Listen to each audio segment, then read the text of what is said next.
Kenya area banansa na dum yenu bebo no agude wunsem di ofie ni amono ni nyina yaboabo ni nyina no busuafo yet bramo enano pe dianka nsuo de yaka yanka ni ye nyina ne yebetene na no pe ewo dwumade kase we so obedwafo tena so baboa na yahwem na chankomo ni nyina enso na basa Chris na do say ewa ha obetene ka Maxton na Asian obete ayanenka area obedwafo aka nyina ne do mo edi dwuma enano pe Jacob atwusebe wano ena lead production team no Bright Boa Taylor Bright Owusu Darling Paul omunyina eboa ma production no enso akokama songs ena Joan Trent ene Jerry Bismarck enso na dia live on Facebook na wonya show bi I enjoy no pay mo akwaba enso ede ba show no sumidi Andrew so obetia from Andy Kasla Smith na ede our chairman Bright kan bo be obi ano chamo enso etayachia yede energy wade no enso ba ye streaming live e won tenten video no so oko Facebook a message oko search engine mu a na waba Pure FM TV e wo search engine e wo Facebook Pure FM TV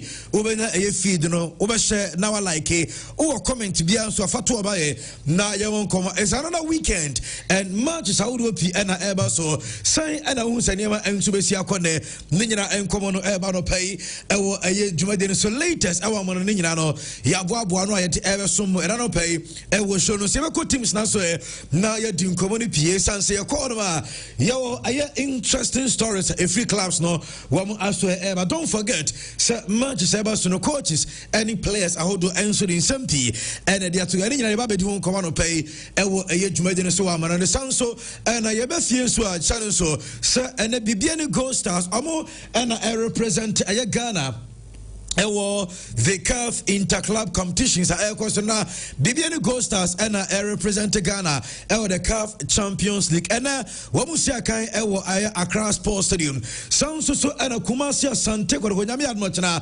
wamuso represent Ghana ewo the CAF Confederation Cup ni nyina no omo opponent stories efiro be nyina no yet bremu ewo show no any other stories ofie Ghana Premier League matches how do no so be ko nyina no yaro nsam eba no pay ewo show no so beta mokuchu na oni yen enso adi dwuma na no pay sansem de yewo ayen sempa na ye de bramo anope ewo aye show no so sanso streaming ewo aye YouTube eno aye Pure FM TV afa Bright kan kambodu on YouTube so no won sabetun aka munso mu follow ewo aye TikTok no aye Sir Chris no aye Sir no na Chris no aye KRY aye X KRYX o search our TikToker and the videos never studio I said Albania name on a Facebook and YouTube they said Eddie catch much no a still pictures na and I and so besia can tell pay yama ubi akwaba maminko Facebook na me dodo a omunso aba wo edit comment eba and weekend the Manchester derby Liverpool against Everton eba so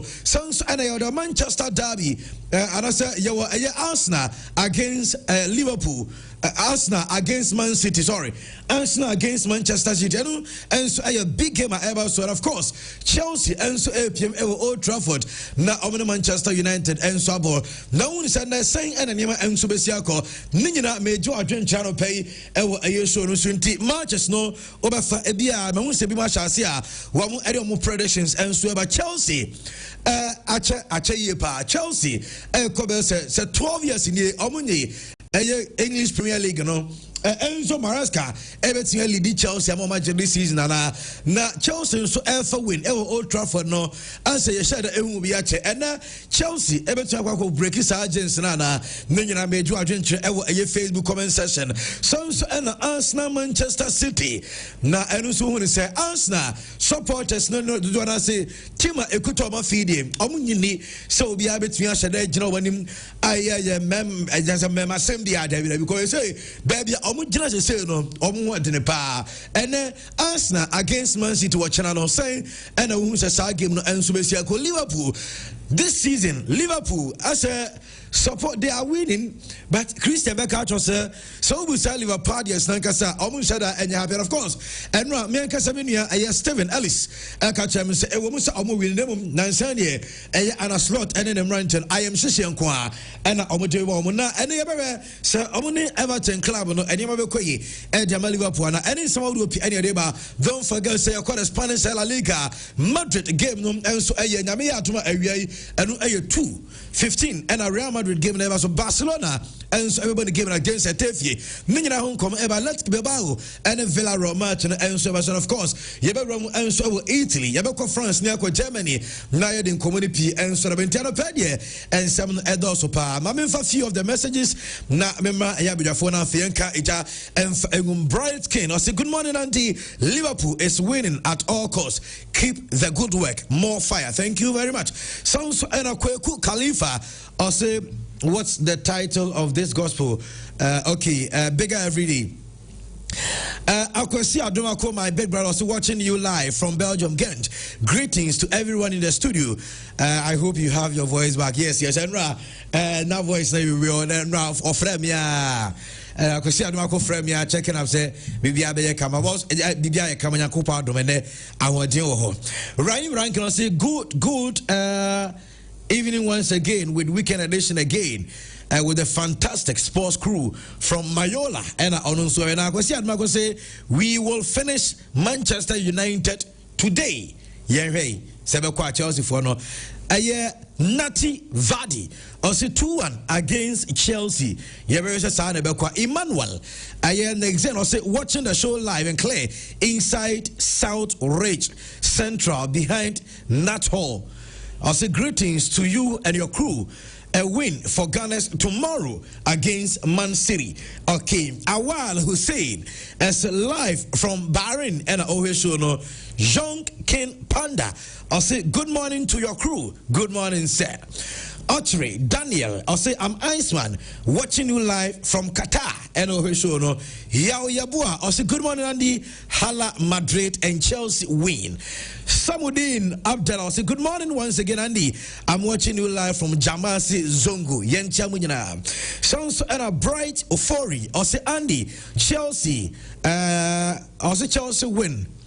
Number against Manchester United today 5. Now the message is not too clear, but meaning say also Chelsea be winning 5 and okay. Nana Ba Asari or say Bampenase is pure. No show no and I say Jabba Samson or say watching live from Munich, Germany. Liverpool 3, Everton 1. Isaac to open his account for Liverpool FC. Okay. Ntuma Emmanuel. I say good morning to each and everyone doing the listening. It's weekend sports and Andy is behind the show. More fire. Today is going to be war against Chelsea, but as much as we are weak, Chelsea dear, we will score them 2-1. Gideon Yabua also watching you live from Libya. Keep the fire burning. Thank you. Derek Kofi Osei, Memusa Onswa Joinia, O Monitor Show. Good morning to you. Felix upon Ose, Dache Nana Kojo upon Bempenase watching live. Okay. Okunin Kwame Adontain Ose or hey Eddie Free Kou Atidie. I guess I had it right. Archer Daniel Ose Manchester United is winning at all cost. United all the way. Okay. And also Archer Daniel and so Eddie Babeka and just keep them coming. Na as much as messages na Ebenyano na ye can kind do na and so because you were interesting parents out to so and as a fixtures and so this very weekend. And one you go to year to do the honka crack and said never be El Amani DMC or say watching live from Amount from and Felix upon say please share the link of course.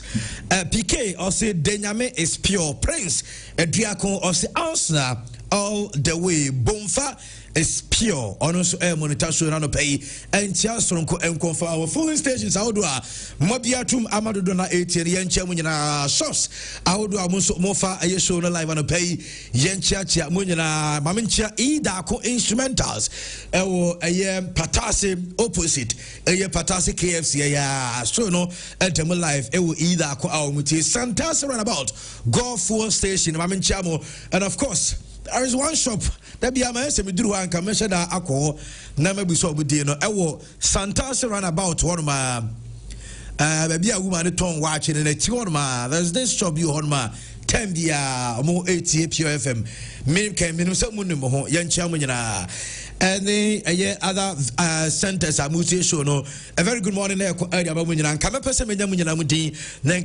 a special mention because we love you back. We love you back. You have no idea. That also acoustic or say okay, YouTube and also okay. PK or say come on, you Ghanaians.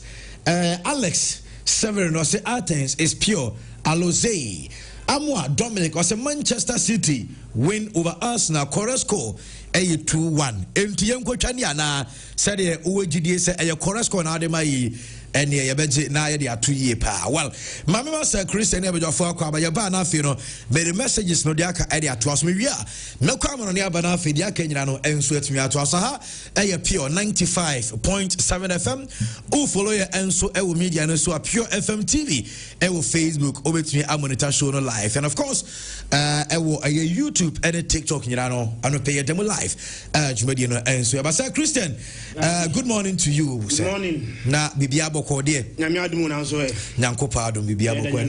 Sir Christian about Barcelona shit come start season na has been shut up more Barca Jessina but now no born Newcastle no any Pedri any Frankie de Jong master class no and then me say me celebrate omo but we game no oti Bruno Guimaraes any Anthony Gordon statement no Bruno Guimaraes say Barcelona is the most annoying team. As a crap in your bona, Yempesa will be Biabo. You be crabo na own san cano. Now I chase shadows are bre. I won't do for born in ye. Anthony Gordon say, almost here a lot of teams are mere possessive teams, but they never met a team like AFC Barcelona. Now, here can we carry na Andy. The other side control no. Oh, Barcelona Medford no, Akran friend Pedri no, Ottawa Kodwa no in America. Despite the fact that Pedri NCI came from our club no, when you see Obi or Gino sir, and you need to appreciate it. And I think so far good for Brantia, your friend Pedri. And round so Manchester United for Ekosia Omukochino. So when some coach in and I'm not born in Odious Nibiama United supporters. Nano Menam Kwemu Banana, my friend of Fons, Namasa Kato. Or say, Nana, my friend of Fons, or say, more idea more you know. Say Mama Sports need time a day, no cramanka. Say there are no Sikasa make you. No cramanka, now go show me swatch. And also with the Kakacho and Sana, so Christian Belgian, the Master Belgian Sana do Chamo. Now, idea more, Nanajman can't you okay a day. Would you have said about Champions League? Manchester Assembly Hall. But yet, the Christian Chamago Manchester Babatum. Nobody see us so sana, the Biana Manchester, I say. And we are 90. They would team ye, dear Queen. Ope. Or say, I team. I want us. Tian the middle of my manager, Nankame. But may I mind something called Massim Coach in Samna Gokano. Manka Ama, Manchester United. A cheetah for Mamincha, Mr. Rhys Mensah Daniels on pay. Holad Insurance, boss, good morning to you. Denzel and so Mamincha, Miakasa, Mebra Penny, PK Yabua, Ewo America, Coach Kobe, Ewo Ohio, Omina 8 years soon, Omina United Fool. I just say, hey, United, Marquette Texas, and Mammy winning. Frank Brother Jr. Only our Mongolia. Ma yenchamuti and Kabiasa coming commerce about and some now coach and Aquacan run. Yes. Said Manchester United news in but coach Manchester United will news in more name any Chelsea game on the bono. But coach Nakokasa. Coach Nankasa and we don't make the news. So coach ni make news now. You be discussing. So Amori Mankasa. Uncle for Pope. I'm a sharing conversation in one. And Nankam better he. Something to me can't say Shamburimano. And Camine Omuge Momoni Chelsea Bonano. And it can be him Kakra. But coach in say Samuso and Chagini Tatis now. Not even the Pope. Just what catch them say, so Manchester United coach atwa. Now Omukofa Pope. Ebe catch on Amorim. Say the tactics na all bona. And the Enkoye. Tactics na all bona. And in Manchester United, every week, Biano, go down the ditch. Coach, and said there is no way I will be changing our tactics.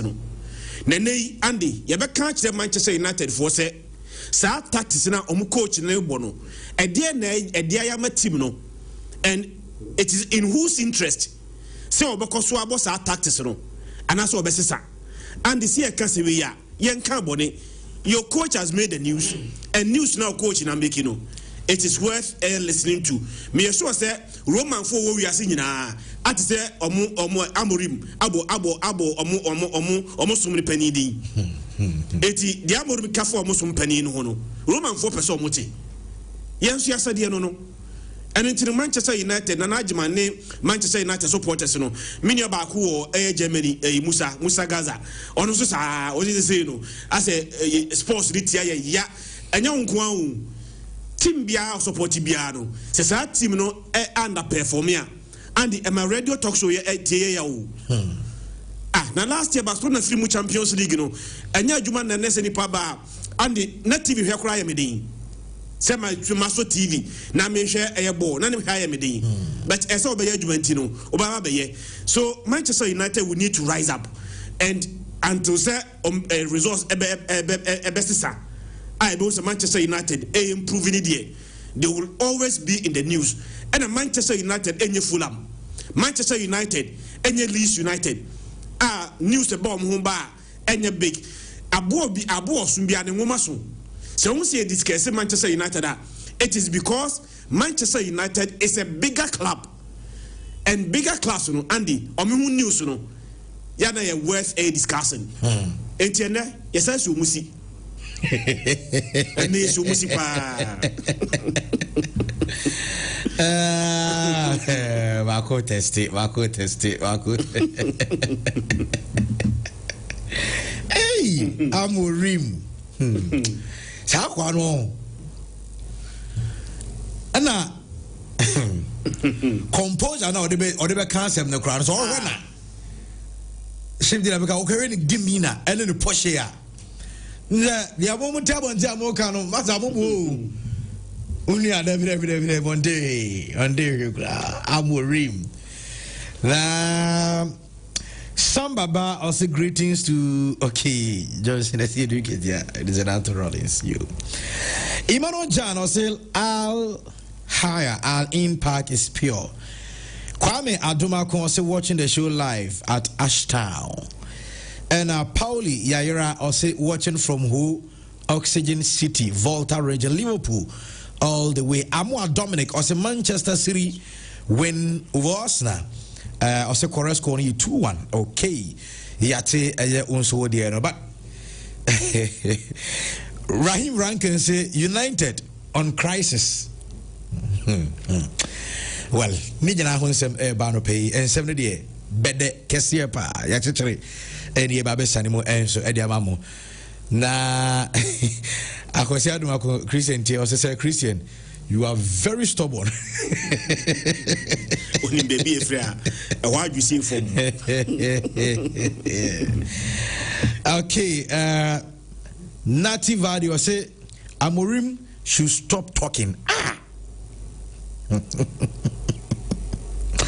Right. My uncle on Nemra. Na yonko farmer on Nisem Yaba. Na yonko ti Amorim Nkomo. Any and someone Amorim Nawaka Nanka Christian say and then onka Manchester as man in Quebec no omu game against Chelsea but Amorim enkomo awakodi ne nra no enso amono so enye bia ba beka ka asem ni fie but Amorim enkomo no amananya bia obeka enne ti yemeti coach Ruben Amorim na chese yetietie ne nsem no but purple so to be ade amane ateta ne anasoro to mu se ono ne ejili ga musiska see we mo hwede nkofo nso aye na watu bi wo se ateta na damfo baby ani a ono na kira ateta adwuma time a oji league no mu nyina ka bi menene ya oji league no mu nyina ka bi menene ya adwen ene mo tun ani kokko ha mo hwede nkofo ya mo hwede Liverpool ni Arsenal fo ne ya ono so se o twen na ibetie pep enso nkomo na ono so di aba no ene de ensem no de wapa ni nyina ye de nsem e ba nebom ansa na ye nkofa am no nsem re ba via kanyina to asa ha pure 95.7 FM ye twa ho amara awa amara ne ba sesie Right, here also I Pure 95.7 FM live on Facebook and pay Pure FM TV on Facebook. Here for latest no. Here the name and so that and run game set me because young fountain and family for the tennis and Rocco Spena. Real Betis actually Sociedad Eboma Calamiansa Sociedad Omutiwa Branche Friends Hernandez Sons and Romero Eshe Ongo and after Pablo Ayafona San Social Third Go and my club friends and no Aya Betis Nebom Sociedad Abranche Friends and Mendes one the only go Edema Sociedad team no and the Conso Italy and Ra Lecce Etrafi Emma Cagliari Ebeshare Cabian went 20 our Germany no and one Stuttgart and Sociedad Emma St. Pauli woman to Oko French A League Mamin Fantuja so and one Leon Eshe Kabako Emma Ange one club and 20 minutes and no the other one some Emma Mu and so Julian and Manchester Airbus Mamin Fantuja Oko Premier League in my early kickoff no and 11:30 and Liverpool one and Everton game and we Merseyside derby Airbus what exactly 11:30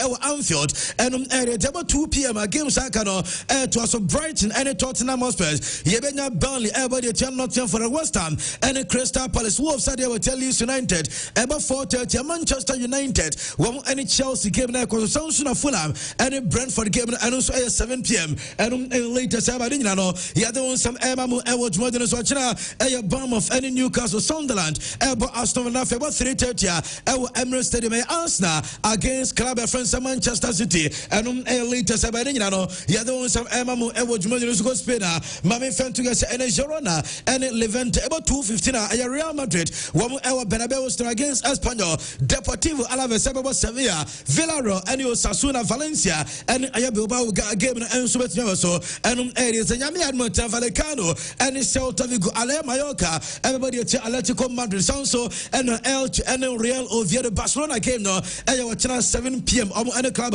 your friends say Atefi and so between their bunny down so and PM Italy and Bologna and Genoa Hellas Verona everybody Juventus Udine Calcio one and AC Milan and so between Yami Admonta and Lazio and Roma Cremonese everybody Parma Sanso and a club you from Torino and Atalanta Fiorentina everybody come Inter Milan Bobokwa you from Sassuolo Martino and Unsavasoni you don't some no yet Emamu Ewo Juventus Silva Kusen Elba Munchim Gabach Ewo Germany Dortmund and the club of Sense Wolves and Subet Vida Boni Mami and Fantuga Samnatia Bobokwa friends of Bamunchi give a number 130 one to a half Yana Martino and Unsakosoni I don't come and Sarimamu Ewo Juventus Safia Kwan some no Yamfa Aya latest Nadita Singing Nelson Fantuga no the Kamamia branch friends look Ayazidan na ya can look Ayazidan Ayazidin Zidan Nebabema any look Ayazidan na Luka Zidan a goalkeeper 27 years does say Onya Kodabi Wajini Pana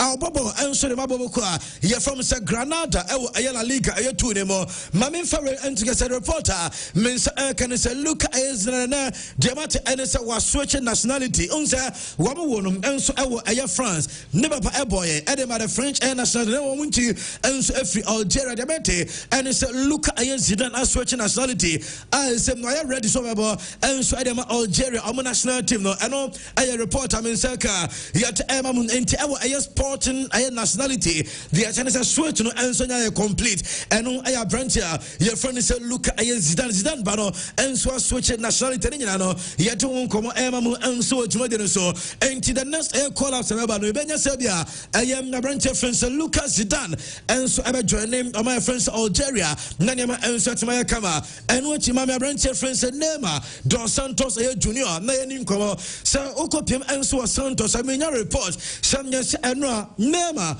asan sokopra I was Santos amu training na Nema amu yanin kakra so the Bayanka FIFA I World Cup na me atuma and June next year and Kanema ebet me akwakobo World Cup ediamo mine from Sepro so Nema say Nema no duru babia wakwa say glass wakwa say a biscuit and not just abo Nema ewo training wasan sokopra amatemente and say nyame atuma ochera Bobo kwa France ayes Sassuolo and Santos one ewo game against Paulista the Genesis Nema and so intimi emosa game ni bi eno aye reporter me say ka yet emamu and so me free Nema so ya mami player friend say William ayes Saliba eno aye answer omu defender and reporter me say can say Madrid Bobo ko still omu nyi omani enfan free William Saliba so say where player defender Madrid Bobo ko omu penepa Saliba senka omu enya kwanya Madrid enya akwanya eneya Nkoma Sane, Abrante friends William Aya Saliba, German Tresias Answer for the day.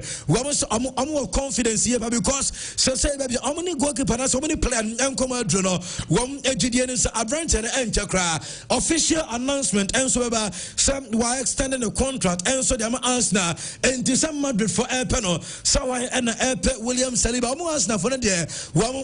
Because some of Abrante were extended a contract, and them answer, Timno, and a latest I'm in Saka, yet Emamu and so Jumedin so, Mani Free, Namami Abrantena, your friend says Jerome, Aya Boaten, Jerome Boaten, Ninia, and Kevin Prince Boaten, Kevin, a boy, Edema, the Black Stars of Ghana, Jerome, a boy, and so Edema, the German national team of boy, Edema, Aya Club of friends, Bamunchen, Mami Favi, and to us at age 37, so same Abrante friends says Jerome, and so Anya, your Sumina Aben, if you are retired, and so Edia free football, hang any boot, no, and Jerome Boaten, and in trophies are one and so Jay, Avrado Siakai, and my club of friends, Bamunchen, and I always saw him, not just a German, a league, versus Makuma, Elkobes do 108 Media, a UEFA Champions League, what I am Makum, you know, sounds and a UEFA, a Super Cup, or Jim, a FIFA, a club, a World Cup, and so what I am, you know, said your friend Intercontinental Club, no, what I am, you know, I am the DFP Poka, or Jamakuma, and Jerome Boaten, age 37, one and so you're swimming in Abadia, yet one some Emamu and so so now, yeah, custom some UEFA Champions League matches and so by the way, we quano games in Abanavia. Now, a player of the week, you know, and now and I'm a denomination and so Bramame and to get a player of the week, Elcoma, Aya Barca, Abrante friends, Marcus, Aya Rashford, one and a joueur from Penfortana, no, one same idea player of the over 2 goals, editor Aya Newcastle, and a player of the week, Diotosum, Aya Dusan Vlahovic of Aya Juventus, Diotosum, Aya Marcos Turam of Aya Inter, and a Francisco Aya Trencao, one and a so I am a nine and a Deba. Yada on some Emamu and so Modernation, Rashford, Ajay Award, and the former teammate, Aya Brancher friends, Bruno Aya Fernandez, Mama Aya Bruno Fernandez after some Rashford, one a positive national Babonte, and UEFA Champions League player of the week in Sakano, and a Bruno, and so I am a dear picture, and I say, and no comment, and what the message I can was say, if you are not taking risk, you are doing something wrong. And Aya Brancher friends, Bruno, and also and I say after say player now your friend say Rashford eko make you personal and edisa comment to ever say won't take a risk nature say oh yes something wrong and to genius and my branch friends say Rashford no one what take a risk what they say or take a risk no will be on some name as and say koye and so my branch friends Marcus Rashford and latest have Saka yet Emamu and so Jumadan Safe Mami Champions League team of the week na yenin because I'm run here according to UEFA I'm a technical study group no when we did some match week 1 obama demo and some etia kwankano way a team no said I won't say a team of the week one for goalkeeper friends said Gerald Nemo a role one and the key people so bra Marseille FFC a Real Madrid or make a 13 saves one and I just say you know as the best goalkeeper who defenders at Monaco our branch friends in Boji one FRO one for I am Abrante friends I am Marcus Llorente Sans and Van Dijk any player friends Lucasen one answer by Omufa Marcus Rashford one for Abrante friends Veraken one FR I am Pablo I am Bicao one FR Trencao Marcus Ram any player friends Hurricane to way any players are UEFA I am team of the week no one answer to me make here now almost soma individual awards maybe Mami I am most saves no nine onya I am Champions League week 1 I am most saves no better so mami now you're doing because UEFA for no only said yeah we answer make you some game bia and as you complete watch week bia we must buy awards no and most save details no say me di kaka no Abrantia your friends Gerald Nemo I really one make 13 saves Abrantia friends Marco Aye Kanasashi, one a goalkeeper at Atlanta, Omeki 9 saves, Sounds and our branch friends Nikita, Aye Nike, Emeki 8 saves, and our branch friends Stanky, one of Emeki 7 saves in Tano, I am not dead saves no Mekiano, and yet want some air, but Jono Sunya, most air shots, no, or the Bama shots, ni total shots, and I think I am the shot on target, and also you have from Pen for Adia Bayankwe. Now say is here to any, and also I am Bapi, and now most air shots. I will air games across so 10 air shots. M5 na air target. M2 and so result air go. And man Bapi and a Real Madrid team no. And what you almost sound super meki. I almost said by I am most dribbles. No, so I said your most dribbles no. And as a player, one also a dribble no. And also I said and so see Bapi. And most dribbles no echo. And my branch of friends Jeremy Ayedoku or dribble on your successful dribbles. Marco Eduabra, Manchester City and Napoli game and so sounds about 1 goal and UEFA awards no and you want some Abamo and so so na Mami Aye Thierry Henry and Obukobusan is a Ballon d'Or Yami Monday and French football magazine penny for Wabo and Sebeyi Aye Ballon d'Or Aye winner na Omubusan is a Ballon d'Or Yaman top Aye 6 and Karuni and some a branch of friends Henry and man top Aye 6 Henry, the top 6 no 1 Ousmane Dembele, number 2 Ousmane Dembele, number 3 Ousmane Dembele, 4 Dembele, 5 Dembele, 6 Dembele. According to Aranche friends Henry Govos were there new cromini and and I just walk and sound so there the top 6 no Nina and so your branch your friend is Ousmane Dembele and I according to Thierry Henry and I'm not also the sound something so there yet so for Chelsea player I friends some Mikhailo Mudrik etos mame because I said they meant about Mudrik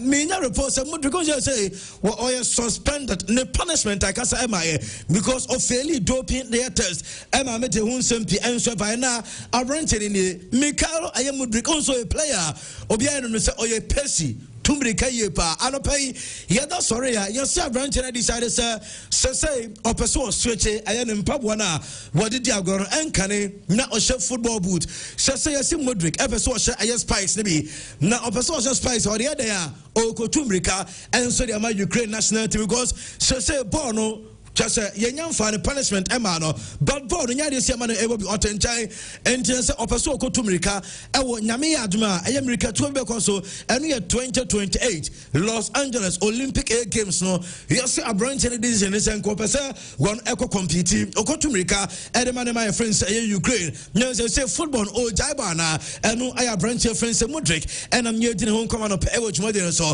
say me no ka say so piemo and so our Barca new Spotify air company but almost the notice be and so the akwesi just a message and so go so now all the notice no and so to screen so the mama notice no message I was going to say almost say no parking on the 28th in the vicinity of the stadium due to a football a sporting event.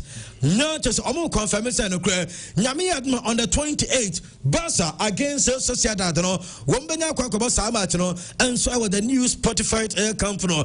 And notice no any as you are always a date in hours. So and I'm the message. And so they go so much as a area on the 28th. Any class will be and so I pack it and some I had I honum and later say about some no yet and so so Frank Dion and I know Abukobusa Deku.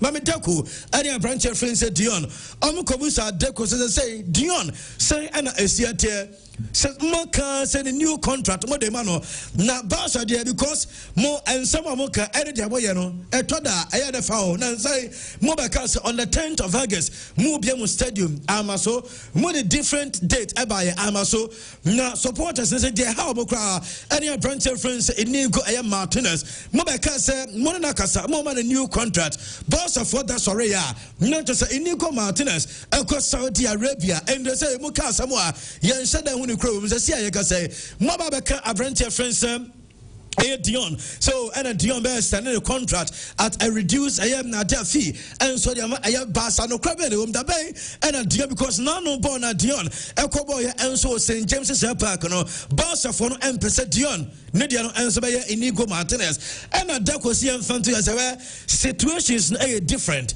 Inigo Martinez ni situation a different from a branch of friends a year Frankie because Inigo Martinez no one can and about almost opposite na wabaya bi enso de mabasa opeso oko enti sana Enigo Martinez janate nemum ye ka Frankie Dion de na ono de enyanka ahwe emfantre basa impe player no ne pe ene so best enti munya abotre enchakra abrante na friends Dion no wono abesta ne contract according to Deco or sin negotiations no akoye papa de maka ade che Dion yan wate ase ena de Dion enso aka ade che basa jira no womo enso ate ase enti enchakra basa fo mu benya announcement sa branch friends of Frankie Dion and so I stand a contract no at Barcelona and I report and so ba yet Emma and so Jumedino Sumekacho Samuel Umtiti and so retire age 31 when I retire from Aya football na fam tweet atos mamenra the tennis club and friends Olympic Leon the former club no one invite no e stadium na eno Leon for the decided so maybe big akra and so e dia Umtiti ekwan eno ani wo ma Umtiti omo presente ni Jesse number no Umtiti aya 23 ademano and omo ma no be gina aya pitch so Emma supporters and so bon some sha and my branch friends aya Samuel Umtiti so Umtiti aya World Cup aya winner with the French national team to say what you're assuming and so ba anyway and aya report and so be toja ya the one some Emma mu and so Jumedris yenin ko bai na ya fan sem bi ento ya Pep aya Guardiola and am edin ko mo bebrebe na de kai mame fa we ento ya se Pep en ko na de chance ya o se ha mo nyina dia be pro ko akodi abe ne bia Shasa and some out of California, and yen some good to another person, weekend or Emirates, Alco face Arsenal, or a message, I persuade them on one casa, not doubtful. I friends, I am Mikel Arteta, na message in Ayatia, no crown is a timer, one a Pep, RG Premier League, no, and Conforce or the Sika, and RG Premier League, and or see Arsenal. Dear Omaye, our transfer window. Share Liverpool, dear Omaye, also a culture Tata, sa ultimately a Premier League title na. Sikano Genesabia, Wawake a Hada, and the Premier League, no. Sounds so Anna, a Liverpool, sa Anna slot, as sounds a repeat, and also defending a league title na. Onunso Sika, and what the Premier League title. Young team manager, your friend sir, a Pep Guardiola, or someone who's Say to my friend Mikel Arteta, if he win the title, will be just because he spent, not because he work a lot or his players like Liverpool. If Arne win again, will be because he spent a lot of money. Right?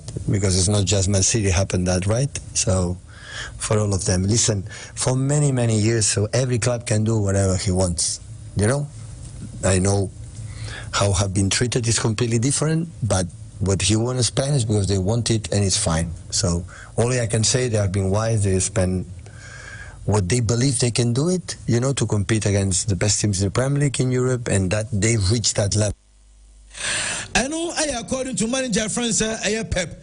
Sir, Uncle for a turn, no matter or maybe I know a league, no, where man and a Pep almost say league, no, Omudisika, and I titles, also Oka, and a check on no Castle down for a Teta, as a Tata, it's with the Premier League title this season. And you said, yeah, why, you assume, yeah, you said, in place, no, our extra, minimum Eosika, and what the league, no, I know, and some manager friends, Pepedia to ya, yet Emma, Murder's medical, you have to go, Yabia, Mochana, one Emirates, Mamma Bernardo Silva, not Yenino, Bernardo Silva earlier to go and I know at Arsenal one Man City or 5 and a Bernardo Silva comes and say oh they say so Arsenal for an opportunity say and a club one take to empo 2 titles na omo ginger the form 7 almost nya omo timer na City Ayamra no so mo take advantage enti no gini say I don't know answer this is somebody coming after a year club friends Man City and a game no and nso ko wie say Musa Pep say what in summer Bernardo Silva and so they are so ayano kra na also some match almost started to say under 14 for na omo give away thousands and millions of goals. Now, also, the other hand said the last 15 to 20 minutes there, not a disaster.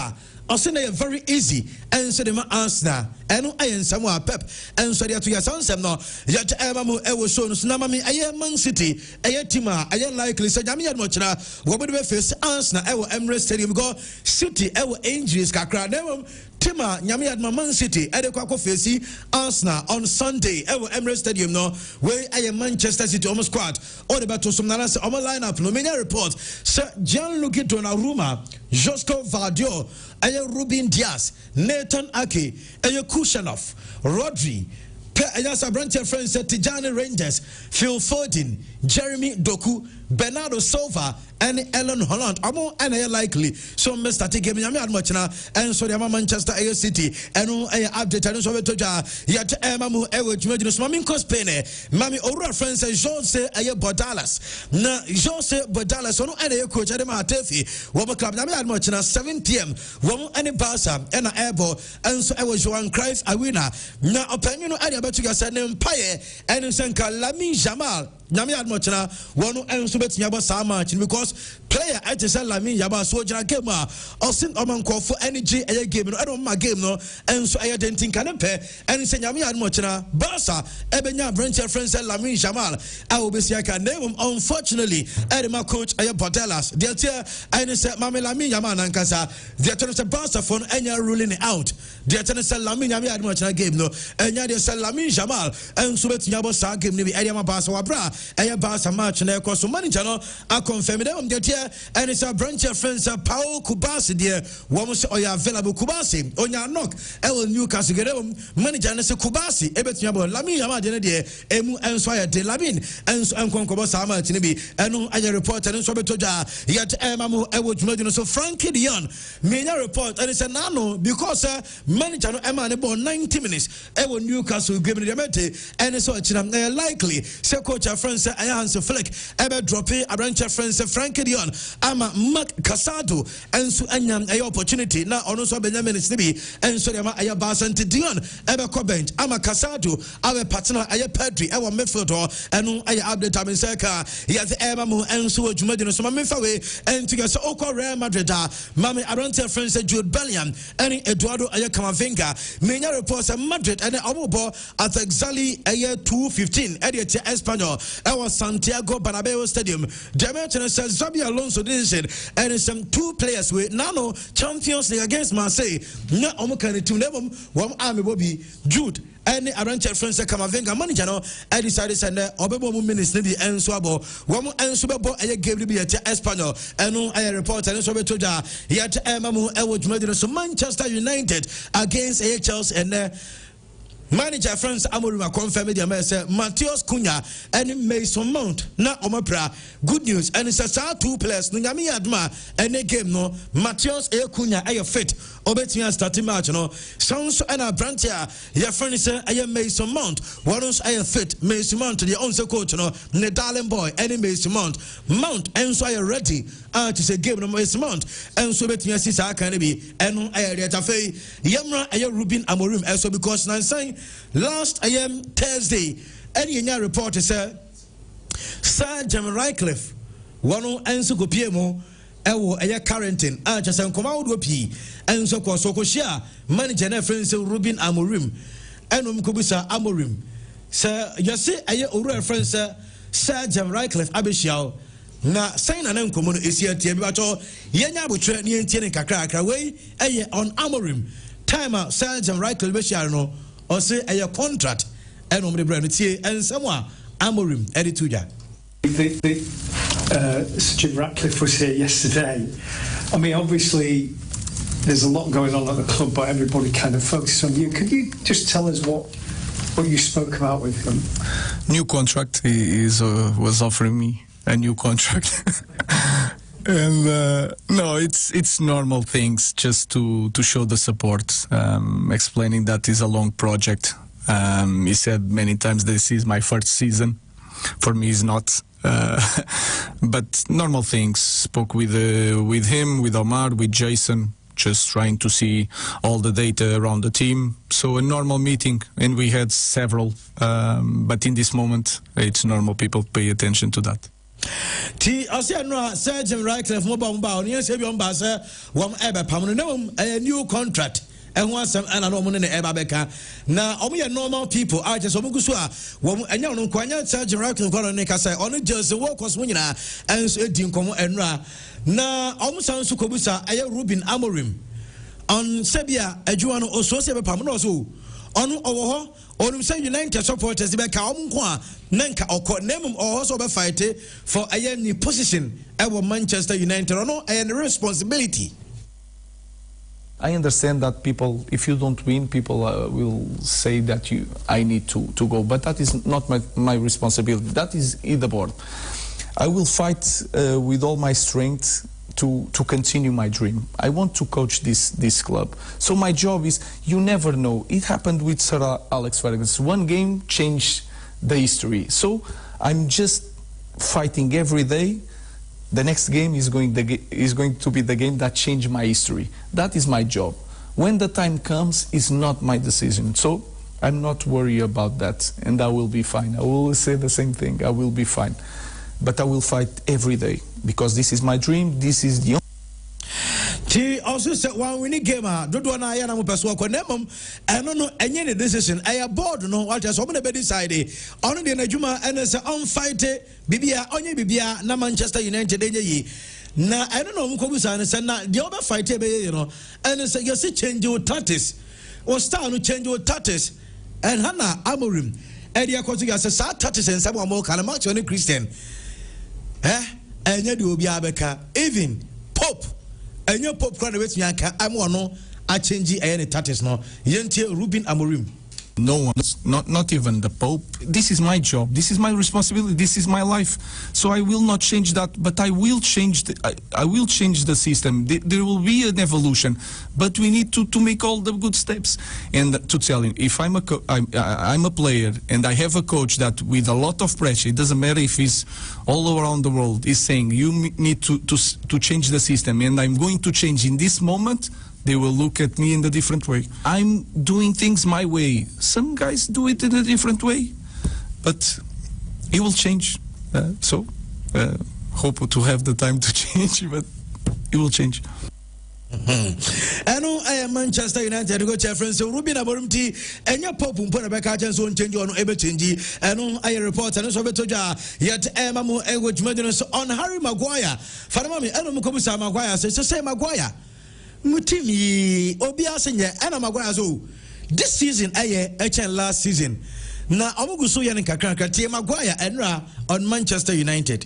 Been good results wise, we know that. I think performance wise we probably should have had more points. Obviously the Arsenal game we probably deserved points in that game, and then we missed a penalty in the Fulham game, which was a big deciding moment. But listen, we can't look back. Those games are gone. There's still so many points to play for. I think the performances have been better than there was last season. But you've got to get results. When you play for this club, you've got to get results. And 4 points from 4 games is nowhere near good enough. So we've got to work harder, improve. And like I said, I think improving our performance in both boxes is something that we need to, because football's becoming a game where it's such decided on moments now, set plays, big moments in games, and at the moment we're just not. I know I have branch here, friends. Harry, I am going to a season way performance. Nanka Sadia, you never now Sanka. I have points on money this season and your ball and on my ball because sir, 4 matches now 4 points. I was saying more. And I have branch here, friends. Harry Maguire and an AD San Commander for branch here, friends. Friendvet, Etos Mammy Liverpool as well. Omukobusa and coach Anna Sloss opening and Quafos were branch away the as a Anyanya as why flop. And no see friends as a Friendvet in the minimum now, Grano. Where your artists na Osakwano or get better and better every game. No cry when he said I run on the money feeling because a time or peboni be ensobo and found any moment ojina time no pesabo no pass mano nemo young fan to just any Liverpool and a better a friend fit said you see ball or say a holiday a study obviously adapted to Premier League intensity and no pair and a friend fit no yanya say a fan Liverpool or no coach no a better so bona and I say a adaptation and the flan veteran one enso yano according to an slot and this commander yet emamu enso jumedino so mamin ko Chelsea because manager friends Enzo Maresca so one ko bisa say coach two players Disasi and a branch friends Raheem Sterling and ko first one my life are difficult and amasa two players no amu training sa training wabro mu ya we say ball omunya bi enso mo na tie Enzo Maresca or say eniama edin ewo wiase no enye bi ni say oye footballer na ono de ne papa example na ne papa aye fisherman ne papa no oye adwuma 2 a.m. ekosi 10 a.m. every day for 50 years eno ene difficult ewo and say hard life enye say oye footballer tie aye Enzo Maresca Chelsea coach no on the players you know. My father is 75 years old, and for 50 years he has been fisherman, working for 2 o'clock in the morning until 10 o'clock in the morning.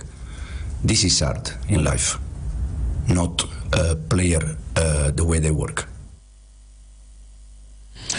I know according to manager friends Enzo Wedia na just Disasi and Raheem Sterling or just a manager who mokra on say dogo bi kra enu abe enu yade aba ye ti un command pe ewo dwumadino so who go eketiki na abranche the reporter men say kan say wakodi nkomo bi hu ama nkomo na shase apie say onimpasa na Liverpool abeto abranche friends Alexander Isaka enka amma Liverpool and enka Newcastle and Spurs na nkomo airpen nkobeko because person just no sa gidie no Liverpool ebefa abranche friends Alexander Isak edra because now Champions League game one other tranche Emma Isak and start a year later and didn't answer by and say yes in common just a passer now you're convinced Liverpool ebeto abranche friends Isaka and ka Liverpool da and I report and so betoja yet ebamu ewo dwumadino so ana slot fanama me ede aba betuga say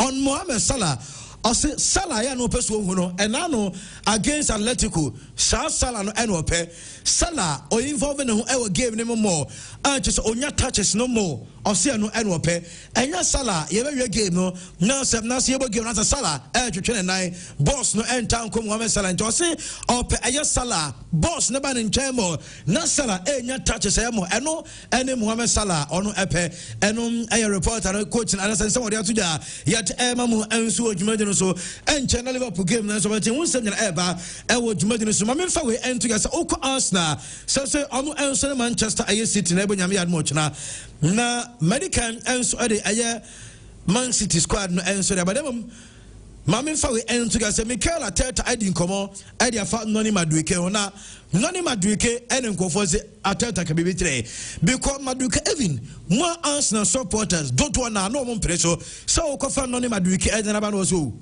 ano na wonim de ohu ewo Madueke mo na ohu eye player or talent just was so quality Arsenal any be ewo ne squad ne mo ohu eye player not just all level of threat and the ability to say greater ebema Arsenal aye better enunti eno okofa Madueke enso de ne ba intano aye tia enchemu tintin bia enhyere ni ho eno aye de tia ye de won sam eba mo ewo dwumadino so na on Arsenal sam no na Troy Dini enso ba be di nkomo ede afa abranche friends Victor Jokares okay Troy Dini one aye former captain Edema Watford na Troy Dini say hey Jokares enye dia Arsenal for the oba yeni enye se Beshel Leeds United any ade o se Arsenal for koto Jokares abaye se ohia Liverpool onhye omo ohia Man City onhye omo ohia aye bibiti se aye club your friends Manchester United Chelsea and on tontena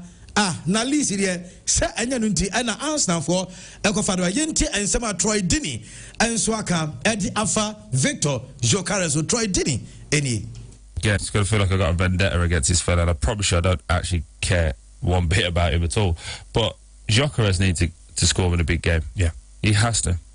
For where he's at now, he's scoring, but he's scoring in the games we would expect him to score. And my belief that Arsenal brought him in is to score in these type of games, is to score against the Man United at the start of the season, score against Liverpool, score against City. That's where I think they brought him in. So I think it's a huge game for him as well. Jokeres is banging them in and Troy still thinks he's a flop. Mental gymnastics. I never said he's a flop. I know coach Arasem Nabranche friends Troy Dini say Victor Jokeres enya list and I show mo name I also wish ya Manchester United went me and Shagu Liverpool untimi nhye sa teams ninti and Arsenal eto sabra never sa teams no eno nsema Troy Dini enso dia ba yet ema mo enso dwumadi no se na upie mo enso ewo Athletic Bilbao mo player your friends Ohan Sashay na Ohan Sashay reporter me say kan say ene sa Arsenal opinion friends Andre Beta player pass say person to edeba Arsenal sa attack away yes manager no feeling brutal even the time Atletico Madrid nyina na nkonya sa player what empty from January ekosi sabano nani ba pre enso awasa ayam na branch so eno report enso betoja yet mamu enso adwumade no sanopai mami ayam Manchester United team against Chelsea say United supporters no mukoji say Pop current me man say sanitatis United for this almost coach ni say lineup we onyusu ene aye game no onfa aye sa game no ana so onfa lineup we enenko wo mu hia bayinda e wo go post mo wo mu hia abrancher friends Sané Lemens new goalkeeper no Lenny Yoru aye Matthias Zelit ene Mazrari e wo tre aye back ho abrancher na your friend say Kobe Mainu ene aye player ni din enso de Casemiro Wamuya Ama Diallo, Omuya Patrick Dogu, Omuya Bruno Fernandes, Brian Mbwebu, any Abrantia, your friend is Benjamin Sesko.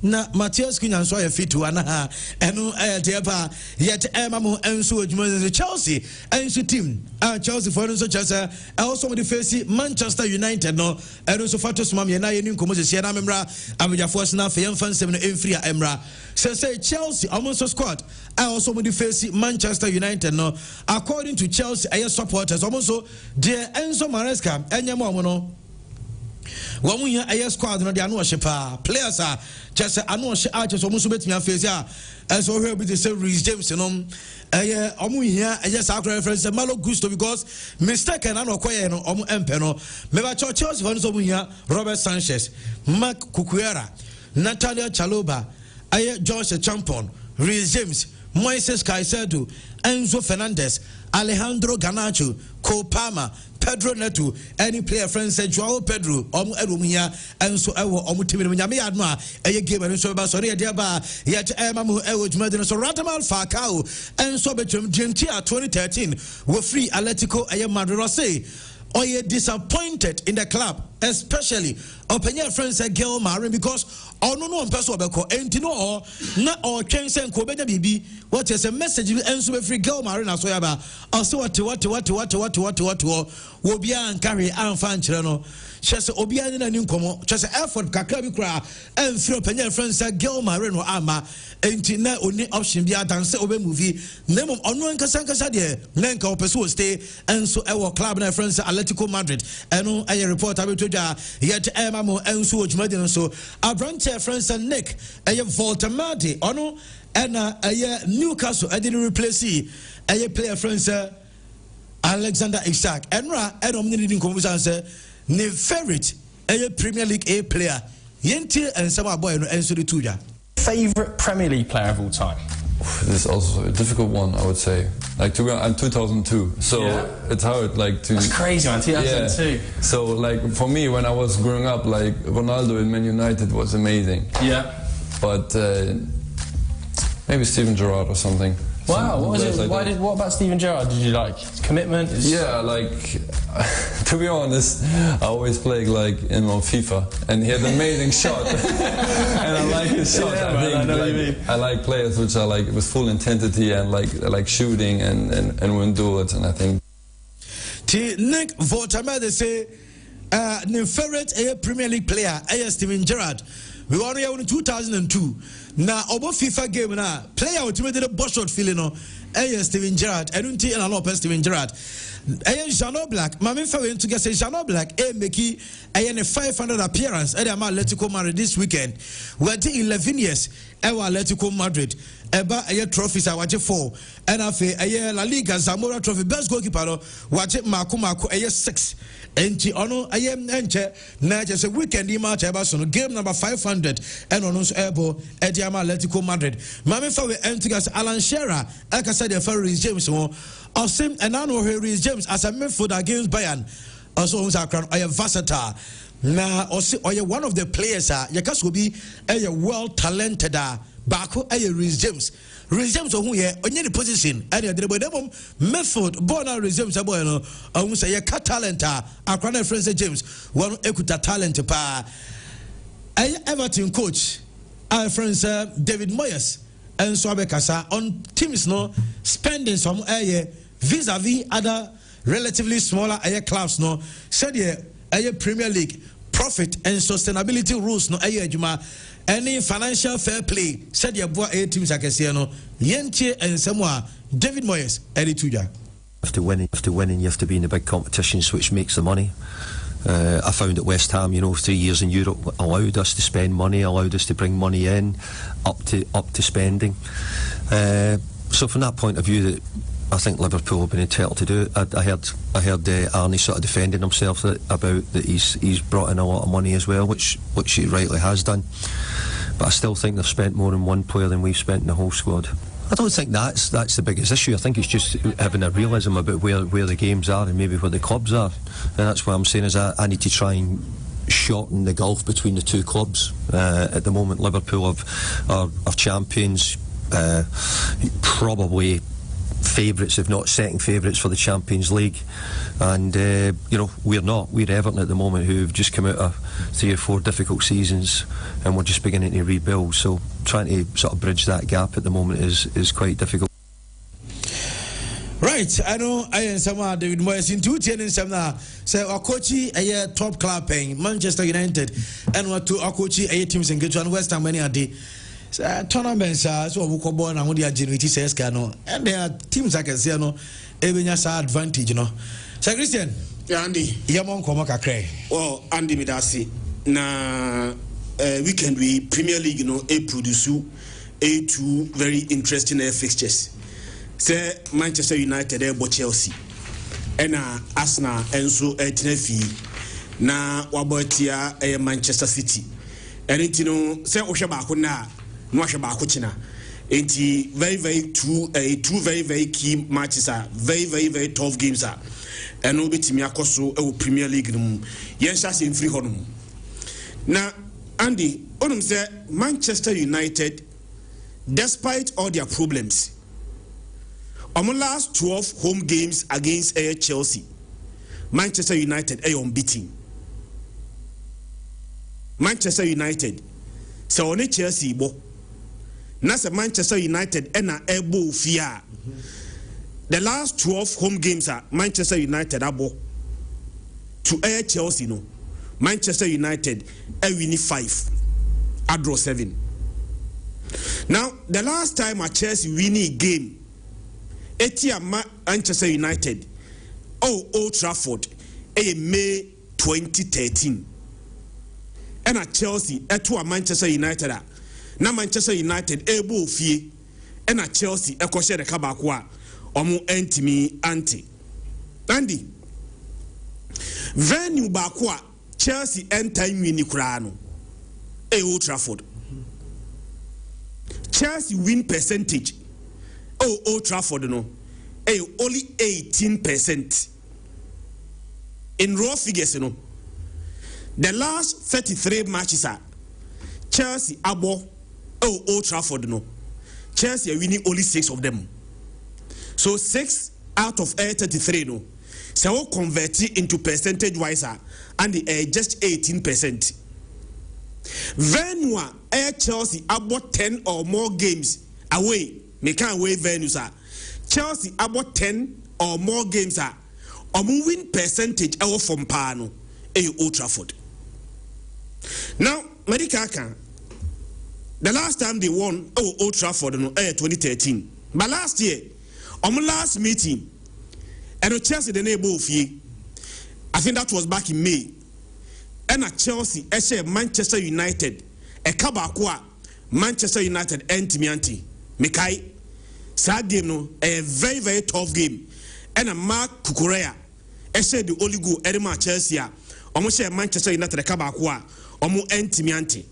Bandy, Unum said Chelsea and we need 2 games in Twaso over Manchester United. Say winning the last meeting, you know.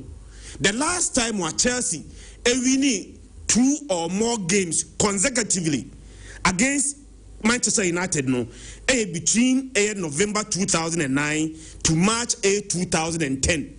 And at Chelsea, we need 3 games twice over Manchester United.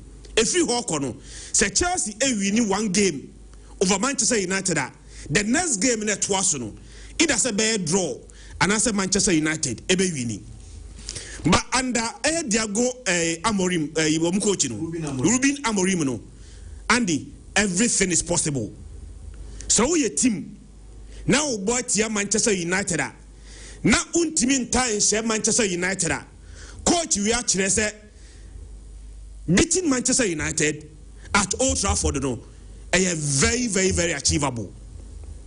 Now adeba kwandi common say Premier League no fixture baako a produce draw pa no this fixture. The Man U Chelsea. Man United Chelsea 27 times and at this fixture I produce drawn game. Sa 27 drawn game no emu 14 aba Old Trafford. It is the most likely resource Manchester United bo etia Chelsea Old Trafford resource ya na taisi pa no draw either 0-0 or 1-1. Andy venue ba ko produce draw pa no a Goodison Park. Sa Goodison Park no say Everton and Spurs the bar and no produce 17 drawn games.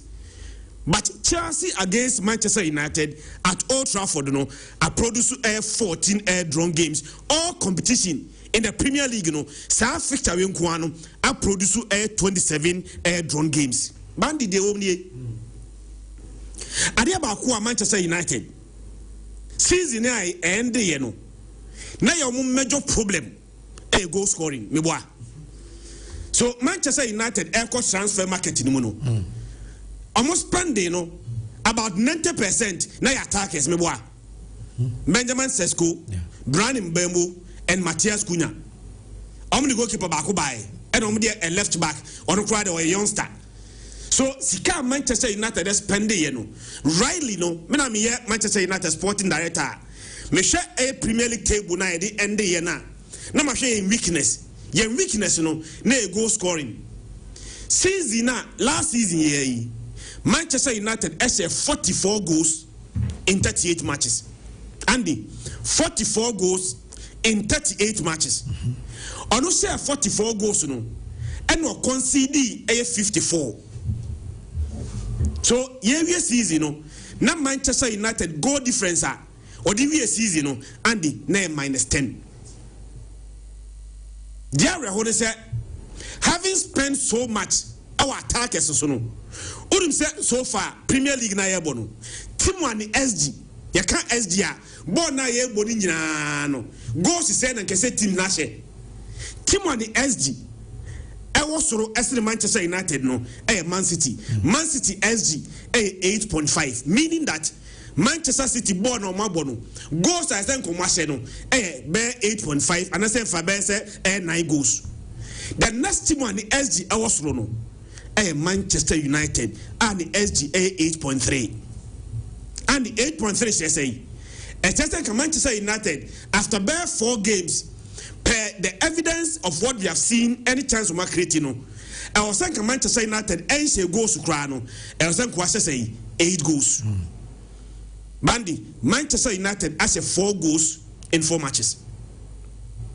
Unim diare ho. Sa 4 goals na Manchester United has no. Andy, sa 4 goals na ba from 94 shots. 4 matches into the Premier League, Manchester United about 94 shots. Andy, sa 94 shots no, I produce only 4 goals. Me so say so yeah percentage wise less than even 1%. Because 94 shots, there is no team in the Premier League after 4 matches about more shots than Manchester United. 94. But that 94 no, I'm a Manchester United only 4 goals. Now, sad 94 shot no, Andy, above from how many matches? 4. Meaning that Manchester United average 20 shot per game. See a book game one. Manchester United are more shot to cry no 20 shot to the Manchester United bubble. Now, when you say you start here no games at Manchester United are winning no away or home no and the shot to the 20 or more. The last time one Manchester United about 20 or more shots in more consecutive matches no September 2012 under Alex Ferguson and 8 matches. 8 consecutive matches. Now Manchester United average 20 or more shots in 8 consecutive matches. But the difference then and now is that Manchester United conversion rate, and a very abysmal. Now I don't know the entire coach. We say obey a slave to a particular tactics. Enipa, we survive by adapting. Oko environment bia Andy enye usuba na ati oko survive o. You look oko environment now, you study the environment and you adapt to the environment and survive. Coach ni ya kire me say even in game kra no oni plan B. Say you gusu ebona na 3 back so 3-4-3. Na say amfa plan B kra oni bi. Since I appointed Amorim no, Andy 10 months in ye, Tiase 10 months. 10 months, over 20 teams. Sa 20 teams, me and sa echo relegation. And Taka 17. Sa 17 teams na kano. Since I appointed Amorim no, only got the lowest point. 17 teams na ka. Amorim, time I appointed no. Or no more Premier League no. Amorim 31 points from 31 matches, or average 1 point per game. And Medicaka 17 teams na kana ya appointed Amorim. Or that's no more year Jumano. The points per game or worst ever points this coach. Andy me who chair Manchester United supporter Shumu. So I'm speaking like me, Kata to say a Manchester United supporter. There a common journey me. So about 1 back. That's a 1 back, a producer air resource and who complain. So about air 4 back and our 2 back. The Manchester United supporters, any football loving fans, yes, expecting say Manchester United, as big as they are, must produce air resource. But what the system about? What the tactics about? What the formation about? And it's a produce air resource. Na coach, a stubborn. Say even na trend. Say even Pope. Ebe catch and say on changing the star now. And now they will be changing the star. Even Pope cannot even persuade him. Say not even the Pope could persuade me to change tactics. Yes, we have Premier League table now. Manchester United 4 points from 4 matches. Yeah. And the actually start number the mount. 4 points from 4 matches. HSL average how many points per game? 1. And the same as 31 points from 31 matches. Yeah. Now, what say they are Manchester United and their coaches are a bit bad. Almost coaches limit standard. No massacre, no call. Andy, there is no coach about Manchester United. The win ratio is worse than Amorim. Amorim win ratio in all competitions is 36.1%, the lowest by any Manchester United coach. Now the 4 points from the first 4 matches, Manchester United end starting season as worse as this. Last season, the 2 previous seasons, but Manchester started better than this. 4 points from 4 matches, since 1992. I started Premier League, where Manchester United worst ever start to a Premier League. Nandi, yes, it's a Say no start here. Last season, Manchester United finished 15th. So 15th, no, they had a better finish. No, they had a better start. But even a better start, no, they don't finish 15th. At this rate, Nyamia mem, they say say Pope Grant me convince no. This say be Nyankopon. Ebe convince coach no. Amana sasa na kuma. Say ya no ba Manchester United, baby omo kono, they are just moving into a ditch. What time them? Coach then say he not going to change. He's not going to adapt. The all bar no ball, win, lose or draw. And we cried the DM yani say, "Ebia who a particular system you are known for." So oko game krana no coach to have just one system. Some the minimum any say me ko game num na game here dia. I do not have even a plan B. Sir Christian, let me add up to a conversation where say the reason why I mentioned Amorim as say you referee a young back Xabi Alonso. South three back non Bobiu. Yes. Even Madrid they appointed for the FIFA Club World Cup. Of course. He started with three back. Recently, in an interview, no say now three back now the buy you say oko four back. You say three back and above FIFA Club World. No say the FIFA Club World Cup any season proper now starting get different. When it is for him to go back to the three back, he would. But for now, yes, what is grinding him results no what he's using now at a four back no. And you know, Argentina and now coach Freddie Ba has was the entire idea Amorim buying was because of bad results. Yeah. So your coach not bad results in the Dubai. The first you need to do is try to get a result before you implement anything there. It's regardless of air system biano, the adibama results in the here. But the whole board and far results ma. I do not know why a man should be a slave to a particular tactics. They say laws are made for men, not meant for laws. It's no sadibi a year quite yawa, and Mrakra Yaseno. Edum Rebia, Yums and Mravi Yaseno, a irrelevant. Human beings are supposed to change it. But coach, you see, Debbie. And today he's playing against Chelsea. Your starting season, teams are among lose games. Liverpool and lose game. Chelsea and lose game. And a Crystal Palace and lose game. Even though say Chelsea, acquire on and off. Chelsea about draw me, and we're winning. But Chelsea first four games in now against Air London clubs. First game was against Air Crystal Palace. Chelsea was 0-0. Second game was against Air West Ham away.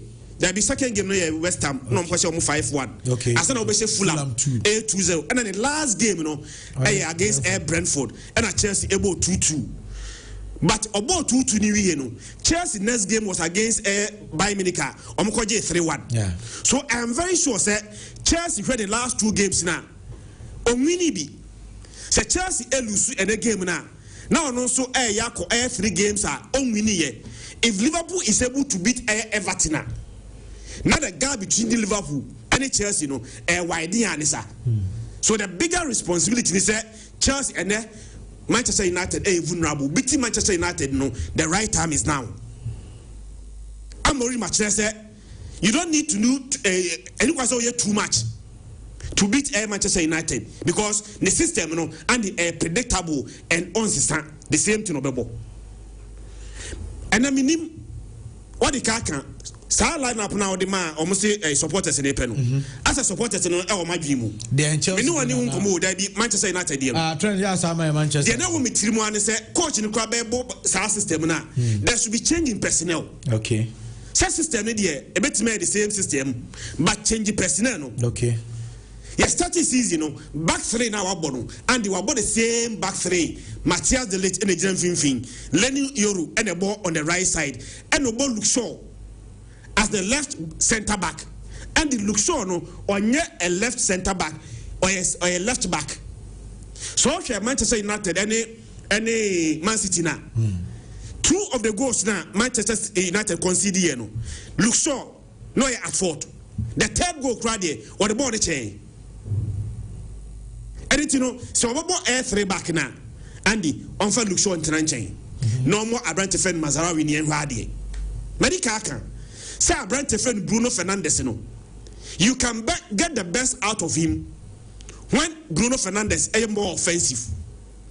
But so far in 4 matches in Inano, Andy Obo Bruno Fernandes deep awachiri. Nano krana Matias Cunha Ebrano. Na me ka say or the Abranti e freno Kobimenu. But deep. No push Abranti friend Bruno Fernandes up front.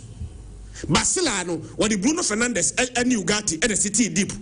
And or the Amad Diallo. Ebeka Brand in Bembu as double 10 and the South Sister no boy and or JJ train. So the coach in the the same way. Andy, me no me again. On change personnel. Back three no on change. Oma Kobimenu Emeka Casemiro no move Bruno Fernandes and go up front because that is the whole area we bring the best out of him. Me so say Chelsea for no keep only one change. Game now money by Miniki boy no. Okay. So Boris James as a midfielder. Yeah. And on board Malo Gasto as the right back. Yeah. Malo Gasto no vulnerable committee mistakes. They are me so say Malo Gasto beko bench. Now Rhys James akobon right back. The same thing. Pedro Nato. Now me dream say on the other end no. Enya Estivayo ana Ganacho. So the only change I make pan is say they mean sure. Ganacho near Estivayo no. Why about the other end? Will you want to use Ganacho because of Manchester Muneba, and then probably he will know how to do it? Yes. No. Okay. It might be a point, but Estivayo no start here. I think so. The Jabai. I Brent the Jabai. No Francis say oh drop in the sana. Now doom jano. It may be a Brent defending Ganacho crack and even start from the bench. Maybe a little about. I mean I'm your coach there. And Estivayo. Any Pedro Natu, Cole Palmer as number 10, and Joao Pedro and the attack. No, a game where I don't see Chelsea losing this game. The worst result for Chelsea, Abraham Manchester United very vulnerable, should be a drawn game. Coach, this one's a Sandia on one GGG. Could you bet you saw no ya Juniper Manchester Semna Wakan? And then me make a Manchester United. Let me tell you, because also do who share Manchester. You don't because you won't film. Because my Manchester United a big club. Some mess we need over the tears because a concert we know too much. Coach should be me sure so once yes Akina or 12 million pounds. Yeah. And one of us or ya no 12 million. Yeah, Papa Yano, and Maninho who cry. And I think say or the Manchester United supporters and funny mum boom from pa. Arsenal City. Pressure was Arsenal so. Because the Pep Ekikayano was shadow. Very mind game. Say when you spend this amount of money, me spend this me the G League. Me spend this me the G League no. Muka say it is not my credit because I me to plays in Tina me G League no. Then na me yana mo accuse me no. You have done worse. Season way Arsenal and Liverpool are worse. So say sikana na me spend it na me G League ni dia. Then is you see win the league now. Because one spend this kind. Also spending 250 million. And Arsenal spending in a single transfer. Now City they don't tongue. Yes sir. City tongue a player no so tongue. But obi an connect. So the accusation now on the Pep no. The same measure and they measure Liverpool and the Arsenal this season. Mandy, Arsenal said I'm fair badly sao. Okay. Because in the Premier League, 4 matches, Arsenal winning miensa. Olusu Bakupe. Baku no Lusu yeno was an away game to Liverpool. So call Liverpool Anfield. Na Andy Oko Lusu 1-0. Say normal anameboa. Olusu sa game ni yeno. Unum say Arsenal next 2 home games no. Arsenal about 2 home games. Sa home game you know Arsenal bono. Arsenal winning mienu nyina. Ase 8 goals born to Arsenal net Emirates. Or say Nottingham Forest 5-0, 3-0. But before that, no, I said Leeds United, Leeds United and so the last 2 home games are Arsenal Bono, 2 wins, 8 goals scored, none conceded. The also, I am focus say say Arsenal ko 8 games and on Timin Man City. Okay, okay, now tell story. Yeah. I remember between October 20 to April 2023, 8 matches. Now, Man City. Yeah. But the last 5, Arsenal are unbeaten against City, winning the last two. The last match, Arsenal and City boy, Arsenal is Man City 5-1. Yeah. That is their last meeting. So for a team one, 8 games are no team winning. Now about 5 games are on Luciano. Sad dominance in Man City over Arsenal. Arsenal is getting the same dominance over Man City in the last 5 matches. Nandi, Adebakwa Arsenal last year, complaining and say no squad no any deep. Yeah. This time around, Arsenal do not have that excuse.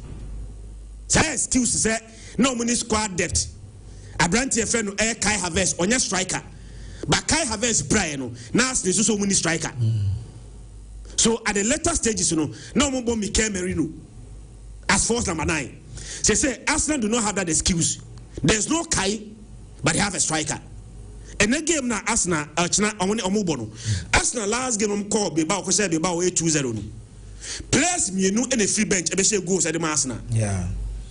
And your goals can almost share you. Players the free bench buy no. One assist omo ho. Set Trossard was assist Martinelli. Yeah. And Martinelli and so assist Trossard. So 2 players a free bench buy no.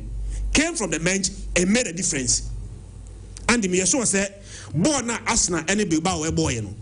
The only place I will see a change any Eze any Abranti friend Martinelli who say Eze answer them so against Timo friend no Bilbao and a coach ni Eze free made Martinelli buy no be share goal SI assist. So based on Martinelli last game no boy anything no one share coach in maintain Abranti your friend no Martinelli no the Eze echo bench.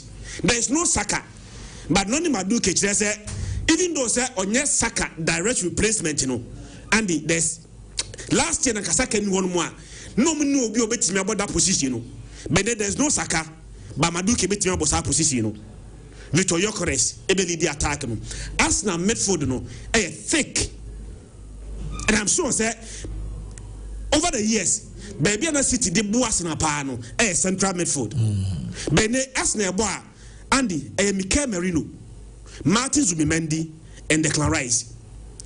So person appreciate Mikel Merino. Sako Spain, any Turkey game ni bim. Sa Spain any Turkey na. Spain ese Turkey 6-0 no. Sako ball Abranti friend Mikel Merino boy. So Arsenal made 4-3 of Mikel Merino. Abranti friend Martin Zubimendi last game no, and he saw about 2 goals. One of the goals now Martin Zubimendi said no, probably a goal of the season contender. Yeah. Actually, Andy say Saliba kura ma sa akure yaba Christian Mosquera. Oh boy, Juma kama. Ateta so filia kura because otake abadonya fam. Yes. And I think say Arsenal defensive omu shape no solid. Answer now for ball and to Arsenal net team no and they know Juma pa. And they have a very solid goalkeeper too. Of course. Mas how much we have 2 goalkeepers no Donnarumma, David Raya. Donnarumma there Andy. Minim the entire Donnarumma ya available na team okay, say City nso ye team kase. Manchester United. Donnarumma rich. Me say Adebakwa me Donnarumma rich. Recently, Christian, not to catch you, Bernardo Silva interview. He was saying, with Donnarumma they are having now, they feel Thibaut Courtois' presence in the goal post. Donnarumma there, and the goalkeepers, and almost said shout out. Players bear in Auma PSG Champions League. No, Donnarumma must fall into the first 5. Yeah, me know ya. By a bar, even the Sarri do it. I'm not for Bonnie Dinsname Donnarumma. Yeah. Even Kwaskele no bar January no.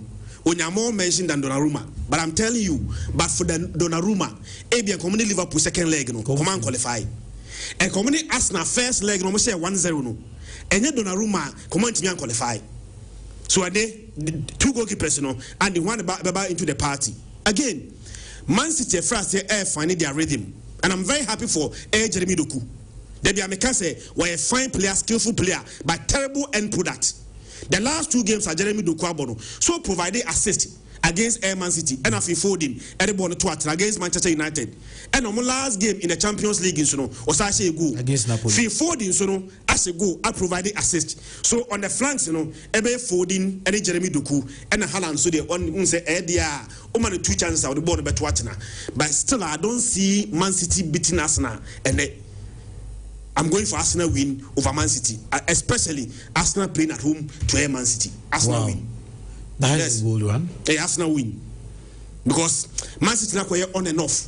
Also, almost Adam Pikis are one very good game. How many Manchester United crano? I listened to one Manchester City former player. Was it even though they won, but it not a top performance. Manchester United are not too vulnerable. Tina, taking advantage. They winning by 3-0. They were Arsenal very, very, very tight at the back, and they were even Liverpool go no share crown. It came from a free kick. Open play pano. So the ball bet to Arsenal net no. Yakwa heading. Now Arsenal beshe, but episode we very very safe. Uko fikisi mwa go for a double chance Arsenal and maybe over 1.5. Now why would Troy didn't want to be on the neck of Jokares? Arsenal the neighbors all share against Liverpool, against Man City, against Chelsea United, and Leeds United. That's how unnecessary pressure. They are not pay. Haaland. Here na City by the Champions League. A free semi-final by one go. A free semi-final. Wasn't even quarter-final. Quarter-final home na we. Semi-final home na we against Real Madrid. In the final one go. But yes, was there only one can City the Champions League. So on team senti Arsenal, on team senti big teams no. Na nketwa ne bese no wi obaji go kina. On team ka so oti anke 20 onye go kin. The most important thing is that Mr. Adebakwa league ni say teams ne struggle when they are playing against smaller teams now. So smaller teams so be man results are produce goals their man yen wie no 3 points no benya. Ye we are Andy goal say no wahye. Enya team say no se tia omo. So be say 30 goals. Not 30 goals no. One say baako kra entia any of the top 6 teams now. He has so scored 30 goals. On that side pressure no. Me I just don't like it. Well, last pick be or now call my maso be am can Messi side derby so kakra bi but the mama so. Okay, me we see na. Nana Essien champion and Rasta man. Yeah man. Agwan. We be able. Is that one I Rasta? Wagwan, my brother. Enough things are going, bro. Fantastic. I didn't say we a big player, big moments nature so we a big player be our Ginny Dean be or the big moments nature. I say we so it's as simple as that we can see a tell but you to Tama Christian Haaland ain't say knockout days younger. See a kind. So no nyadie uza make catcher is a hona make catcher or say Mbappe only boss in Haaland. Memo be am ye we but it's only so Mungina very good goal scoring. By look at Mbappe so no such a good be. I don't know the about big stages are consistently or say that shows your level. It's not a small stage, it's the big stage and now we a big player we you. And now we a top player now about top team and need some.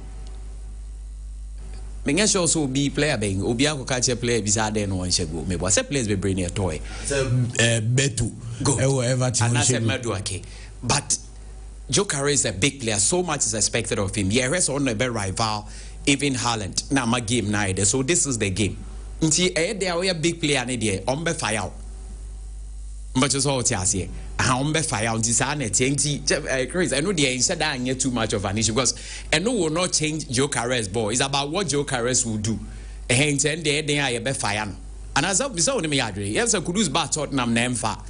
Send come be fire. Who's Mbappe bar? Even Mbappe, who was even scoring for Madrid and Madrid lose. So I'm fine. So she goala or moving match. And you I think sending in our account and my born here the air then to Joe Carres or Pompo Chris here you say one must all be least. At least that's not almost said that. It's way there so money counting. Buying a ball. Now Frankfurt we need to lose one. Now my last loss near home. Lose emphatically by 4-1. Now here home games in the 12 and the winning by draw 5 lose 6. They are home no more shada nyade. And now buying so away no almost 22 goals and even 10 away games crying in the league buying in Lucy winning 7 I draw 3. And buying last 13 games and Andy almost set at least a goal. And almost set first goal and almost a goal like they win the game. Until they should watch our buying between a first goal, not much to make and win a game. And on my last game this season, including their Chelsea for Corani on my mouth now, buying for your word, you know, buy now one can. Sorry, say on both how much I say, much more complaints, buying now more and say, I drone taking one after the other. Oh, game match away anymore. But it was all good. And Andy, what it means that all the 6 games are buying about this season, the first half for Mushego. Michael Olise, fantastic form. But Branch FM Fiznik Alslani. Honestly, a very good honestly bet to me I should go at the home side. So putting together, I think that buying will beat them and it be over 1.5. Go buying attack, Andy. I know papa. But buying all the 1.32. A year away game to more and more Musuradian to say we say. Would bet me imagine a win now I free now winning. And the Real Madrid are playing today. Also Alonso Bauman we need 10 draw 1 lose 1. So they have a strong record under Alonso. And I'm not impressed with the way they play. Especially there are a lot of mistakes, or more committed, a lot of red cards and all that, but they still find a way to win. Oh, and even the last 10 games, La Liga or home, Madrid are winning 9, so they are also strong in there. Espanyol themselves, they are also unbeaten this season. But of course, Espanyol share Madrid, the last 5 games, Baku be winning. The last time out, no, share Madrid by 1 goal to them, but if you Madrid, show me that 4-1, 3-1, and the 3-0, and Nampa at least 2-0. And say Madrid odd nessa me who say I make konzen I make handicap 1 for my because they be an Mbappe a hat-trick. And I say Mbappe be to me I say 2 na Vini de ba kwa account and make handicap 1. Madrid that form 1 but they are still going to win. But say oh here Espanyol win the last 5 games and the omu win ibi. Oma draw 2 no more lose 3. And I said Maka head to head na 4-0-1. Madrid are winning 4. And Espanyol winning Espanyol from winning home. Into Ombo game now mostly Baku winning. Madrid was 75% win record in the last 5 games. I think they are going to win this one. Only said Madrid cross since 2020-2021. And now the first 5 league matches almost lose to be. Until the first 5 matches they go straight and win. But the last 10 games of Mabomaji 5 red cards. And the only idea in a red card abana. This time I think they will be disciplined. Of course, Mbappe to score. Mbappe has 8 goals and was 62, so that's 10 goals in the season. Onse hat-trick na me, but I think Madrid will beat them at least over 1.5. But say Espanyol for 1 year rough and so they are. And the end they bet to me crack or so 3 goals, 4 goals bet to me. And likely Jude Ebina the first minute. So the team is even becoming more stronger. They will account for Espanyol, no doubt about that. Juventus is what started. Now Verona all season and your match just 1 goal. And Oma draw 2 lose 1. On my last loss, no lose 4-0 to Lazio. And over almost home record because the Amnim said 14 games on my home in the league for the last season ever. And your man winning just 1. The teams in the cry, more players now more Tom way. And Oma draw say lose 7. And now I had the top 4 teams now. So money or more bar Verona Ebre. Because the last 8 no more lose 7. It's all no good. But Juve and some last 9 games Andy emu 6 no goals ban either say 5 or more goals. But when you are away games I na me person me a little bit cautious what I say. But 100% I think say this time 1.53 odd no and a 1.55 odd Yema Juventus win. Because the last 7 no Marble head to head Juventus and winning with about clean sheet out of those 6 until Yema win. But of course our branch a friend Vasilej Azic and Saud Sedrat. These are the players on which me asham other teams no. Liverpool ball area Chris Liverpool fan winner na. Them corner winner. So Liverpool 0-0 scoreline. Yeah. But Liverpool home the Liverpool ta show. I say Liverpool 100% record this season in the league. 4/4. And now 80th minute could be almost a goal. Fine, people extreme differently. I feel like it's a good thing because or more mental, just like Madrid, you know. But Chris also feels oh, shall break. But also teams like Liverpool, Money, Madrid, and America, Barca, Money, Arsenal, teams now any PSG, mono, they don't mind you scoring against them because they believe like what's 1 or better or 3 and or better or 4. Because when you hear Madrid red card normally were champions, that still they find a way to win. It's incredible. It is more castle na born and get penalty game. Who's a Monday man casa? Uncle what they did better. Who does it? And she born man who said the Abel could be a benefit for. But it was a penalty because not player no. Also, no, that form, but Nensa no stretch here. Slide it in a clear ball. What clear we not in pushing ball. It would have found out was a pushing ball and penalty. Maybe you beat your last season. Go for the bet. Go for the debate. And it's also. Liverpool a stronger home because 52 games on my boy in the league. Omo winning 40, I draw 10, and Omo lose just 2. And Omo has said this time we winning all 5 games now my boy Premier League. Omo yes sir. It will be the 3rd time in their history in the Premier League era. Now, the most surprising is that Everton this season, last season, we are strong away. Any idea is Liverpool because the last 11 away games, and the Omar Peke 6 wins. And David Moyes is doing a great job, including 3 in a row. Now, check this one out. In the year 2021, and Everton winning 7 away games in a calendar year. And Jandy said, no, Munya winner, or more equalize our record. So Liverpool should be very, very, very careful. Now, last season, now, so no, Liverpool one field. So the history doesn't favor Liverpool. But game we are one-sided. Yes, like we are saying, 29 game, we win 13, draw 14. Now Ulusu Tua, Liverpool are way ahead. And impose any Premier League or all competitions. Liverpool Ulusu Bakope in 28. And Liverpool second half, 11 goals in April this season. Liverpool goals in the games, goals in the brave second half. But first goal, the Liverpool are 5 times in all seasons. So Liverpool to score first goal, and now most of the goal by second half. But David Moyes also there. Or call Anfield, the next or call Kulusani. The last night visit to Wakwina or more baptizing. It's clearly, I think it's a Liverpool best show. But because the orders big 152, no. Yes, na a year dabina history in favor, but form near the favor. Ojin winner, we are okay. But you also what I be no master Ghana back be atom na Everton for na road the engine win na Chris Harden I was we okay near over 5 more with them would mark over 1525 but unya winner you are safe. Manchester United 4:30 p.m. Yes, Amorim wa pick only 31 points or by let's say ono crab by Nanki relegation so Manchester or relegation. But who said the good thing is that the last 3 home games in Manchester winning 2 normal lose 1. Before this, the last 11 moments Manchester in Yasara, because it means that they are picking up. Chelsea problem, they say, the first time we free London, sending out Okano, Omuko Joe. And this time in the Premier League, Nandi, this is the first time Omu free London. But in their away games, Omu win 3, I draw 2, and Omu lose 1. So Chelsea are good when it comes to away games. Chris, I can't the drawn factors in this game to me Kohobium. But M say they are 12 unbeaten at home. Against Chelsea find it very difficult to beat Manchester. But then Manchester last 3 games, and they over 2.5 goals in a PM. In Chariana 2-1, be to me the needed score like they said Chelsea are very careful. Also teams in a starting season where Chelsea in a corner spa. Into a mom corner Chelsea could have 28. But say Chelsea last 5 games we move forward and the first half results and 1 year they call second half. It is the first half here 0-0. I'll be second half 0-0. So first half the Baku lead 1-0. Second half no. It does all more besan lead and as a Baku be lead 1-0 and not 2-1. Sana but Mbuemo main man for them and of course Casado so a bit to me as a go the amount. Andy, I think this game is heading to a draw.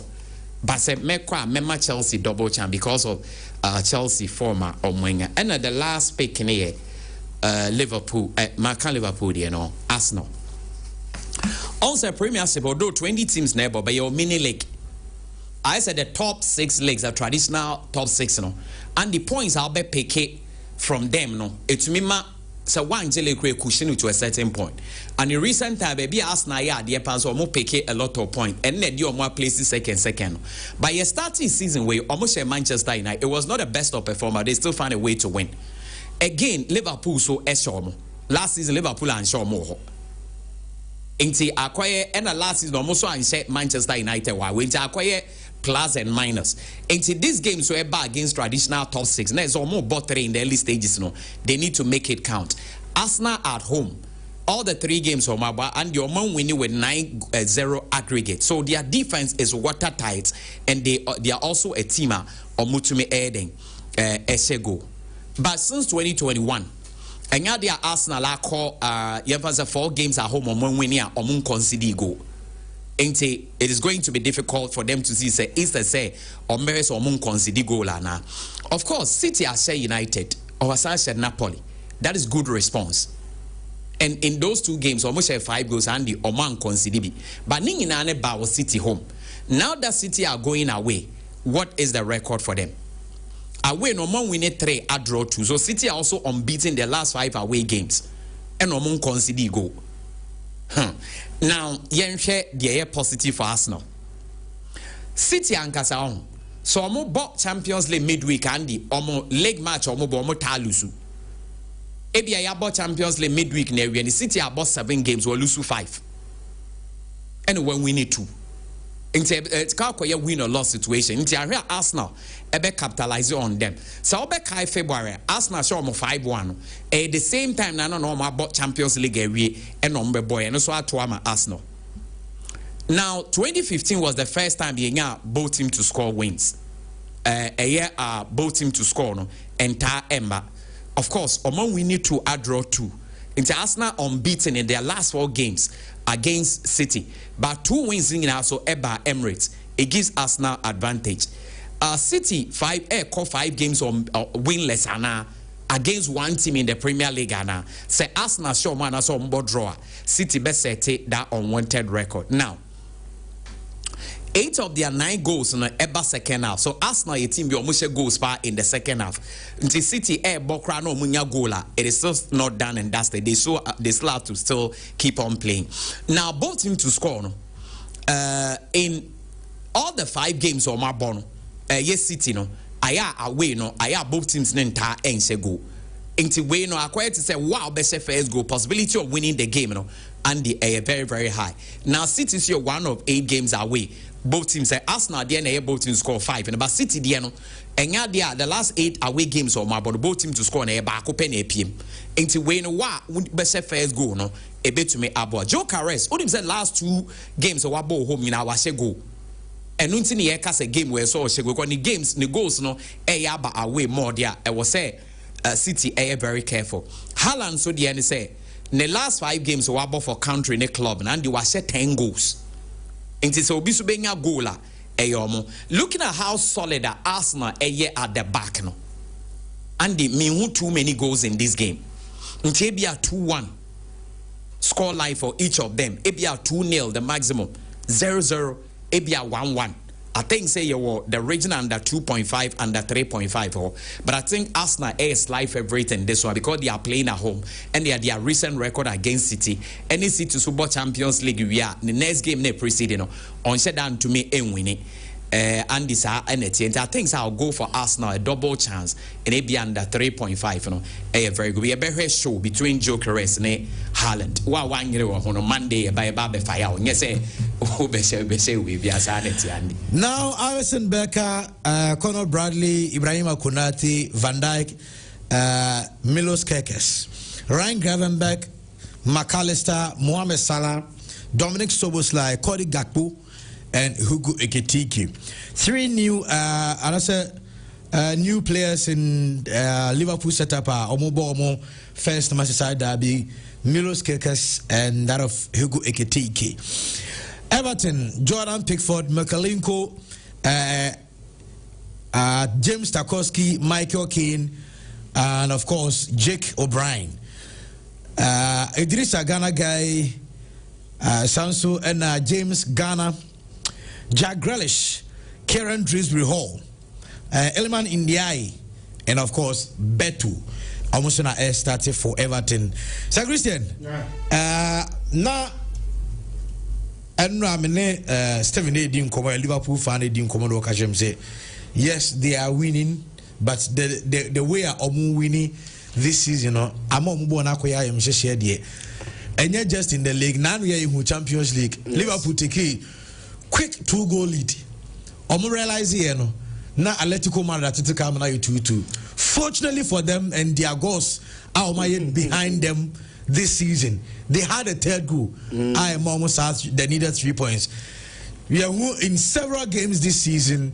But I go made them Newcastle game. No, it took that 17-year-old and Freeman Obinyasa win the buy. Everton seems to be doing quite well for some time now. Yeah, last season, I did this season. No?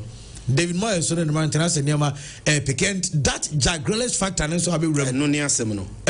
Everton because as Jack Grealish and I say I feel now Roberts Jack Grealish be just no City abroad yes sir. Premier League player of the month too. Yeah. Now Everton for what Everton for omo attack no. Now last game Randy omo attack no 67% of Everton for attack no na pass it through Jack Grealish and no direct. Yeah. Who says, I have quite no audacity and I'm in a comfort zone. And this time around, also say one of the biggest motivation to individual is somebody who has a point to prove. Yeah, for sure. Rashford, for instance, has a point to prove. And I'm sure Jack Grealish, want to prove a point. Only City dropping out to the points that even the national team ran off here after 4 games into the Premier League, say England call up. Premier League player of the month, one who be saying a real call into the national team.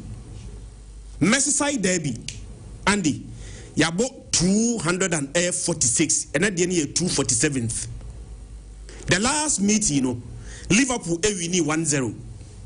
The Oshego Edema Liverpool the late Diago Jota. Liverpool leave games very, very, very late. Maso, their coach. Yeah. Are complaining. You might think that they have a mental toughness until say a game Liverpool. Even with 1 minute remaining, they can still score. It is good, but it is too scary to play that way. I'm a coach, Enra was say they should try to make it easier. Yeah. The way they win games, I say complicated. You play against Atletico Madrid. 6 minutes into the game, Liverpool were 2-0 up. But about 88 minutes, that game now 2-2. They needed Van Dijk in extra time to score the winning goal for Liverpool. Last year, Liverpool about 48 matches. Goals almost say stoppage time. Now 4 games, 4 goals stoppage time. You have any injury time, Yeah. In 48 matches, Liverpool scored only 4 goals in that period. But this season, Liverpool has 14 goals. So 14 goals, emu 4 abba or stoppage time. And games that Liverpool winning, last year Liverpool winning goals are a win Emma Liverpool not timing average never on the 70th minute. Say they gave me a 0-0. Yeah. And 1-1. Now winning goal baba. Average time one. Now Liverpool show winning goal no. Now 70th minute. But in this season, maybe I could do. Liverpool average winning goal are dropping from 70th minute to 91st minute. That's a 1 inside. So sometimes Liverpool crack game, out to say they need to finish up against Bournemouth 2-0 up, against Newcastle. Against even Newcastle, when they went 2-0 up, now 46 minutes, and he go Ekitike, second goal, Edema Liverpool. Before that, now Anthony Gordon had a red card. Yeah. So you were 2-0 up with 1 man advantage. Yeah.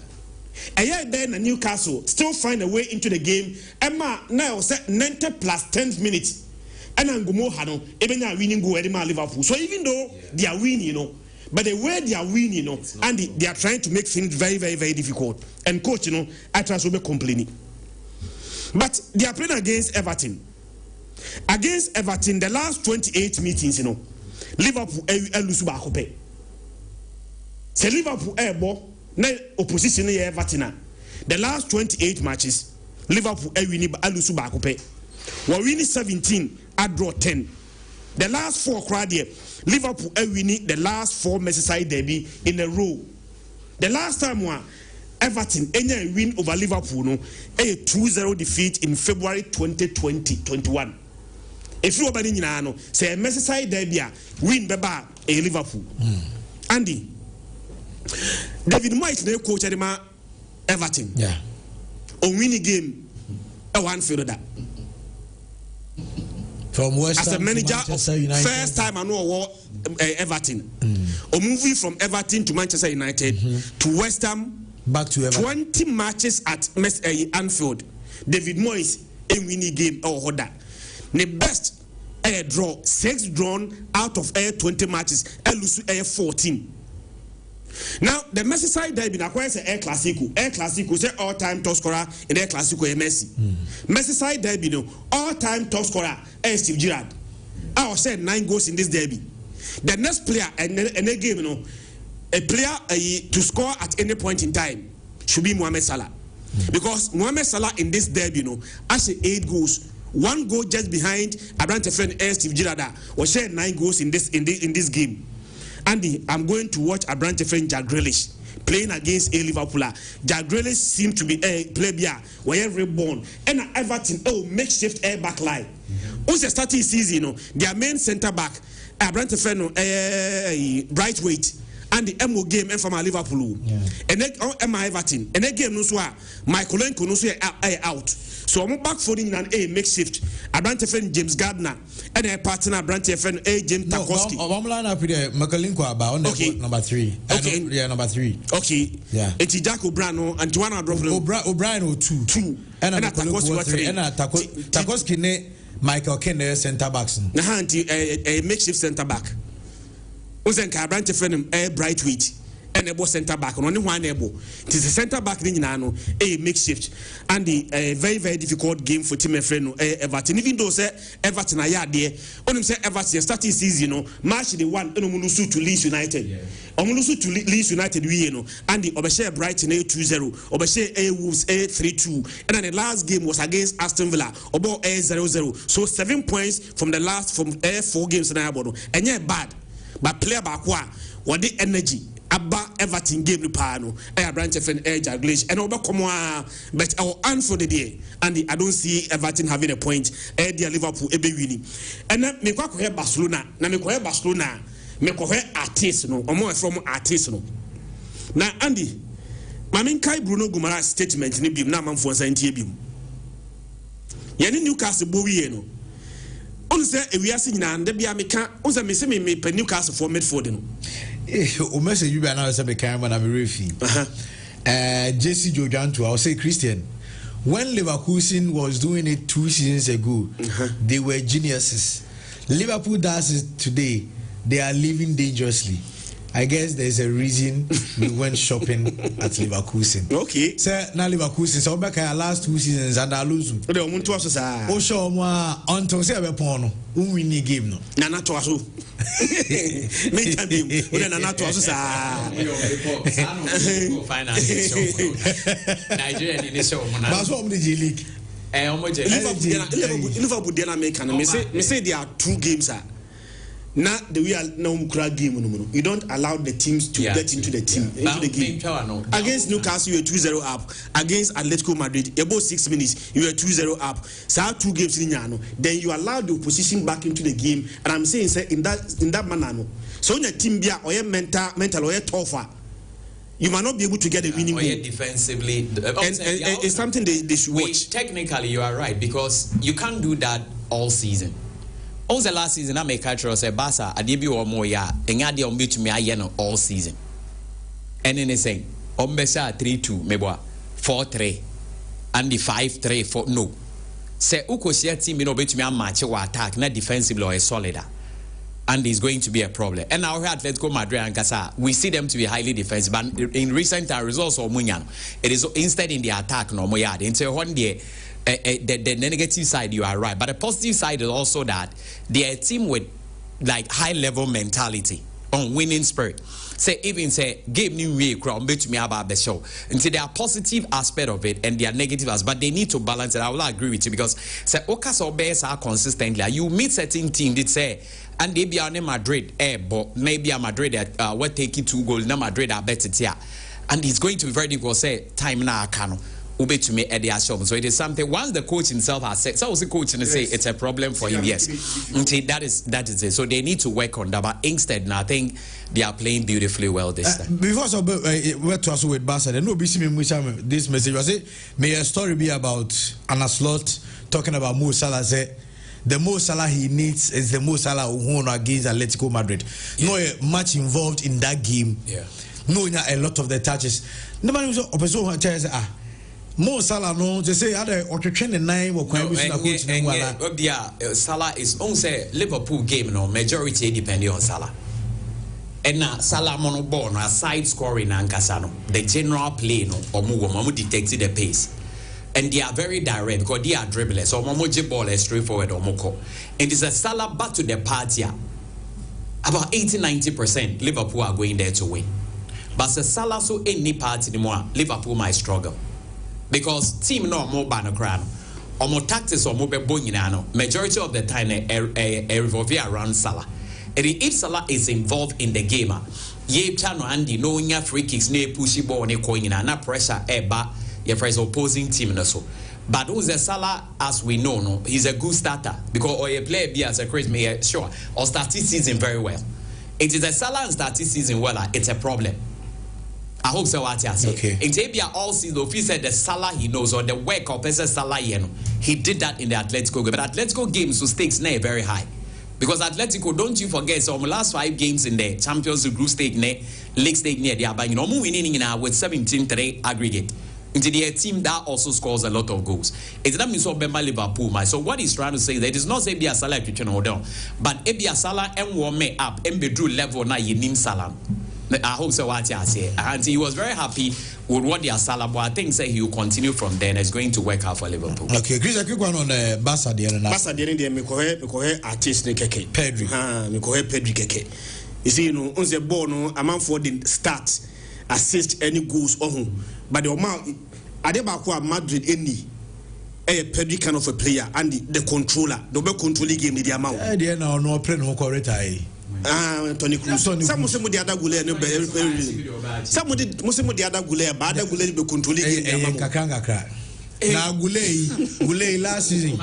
Meba gule last season. Said this season, Papa Oluma no Olman Kokolun. Alonso the ATM was starting money bobo. Gule na o kana asem. Afen unso ball ni bopa. Na Ancelotti na Born Onimbo or prospect Onimbo. But as almost a Madrid, so they are also built almost the same team. It's and the Omeman Kwalani Penivoka Krana bar with 2-3 seasons, they will be good to go to the Albeca Angelotti, they no man Kwalani. And as I no mom coach in the Yakem. Nana. Only the answer winning bar. Almost I say Ghana could debut on Pubia Bend at a normal diabo.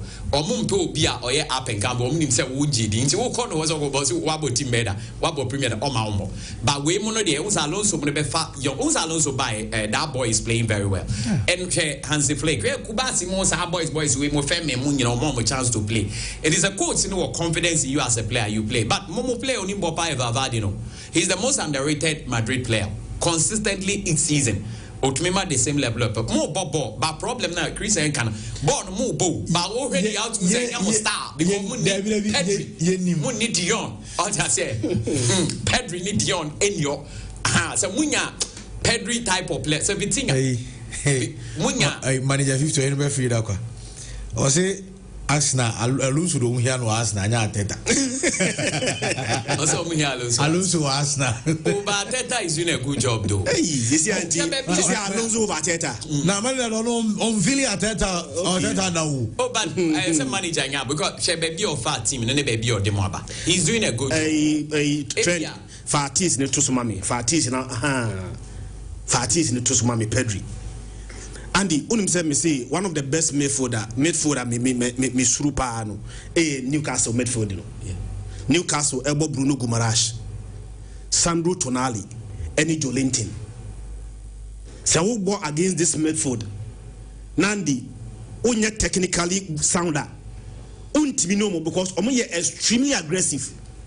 Even against Liverpool, omo one man down. No. They gave Liverpool a match. But a ball game you know.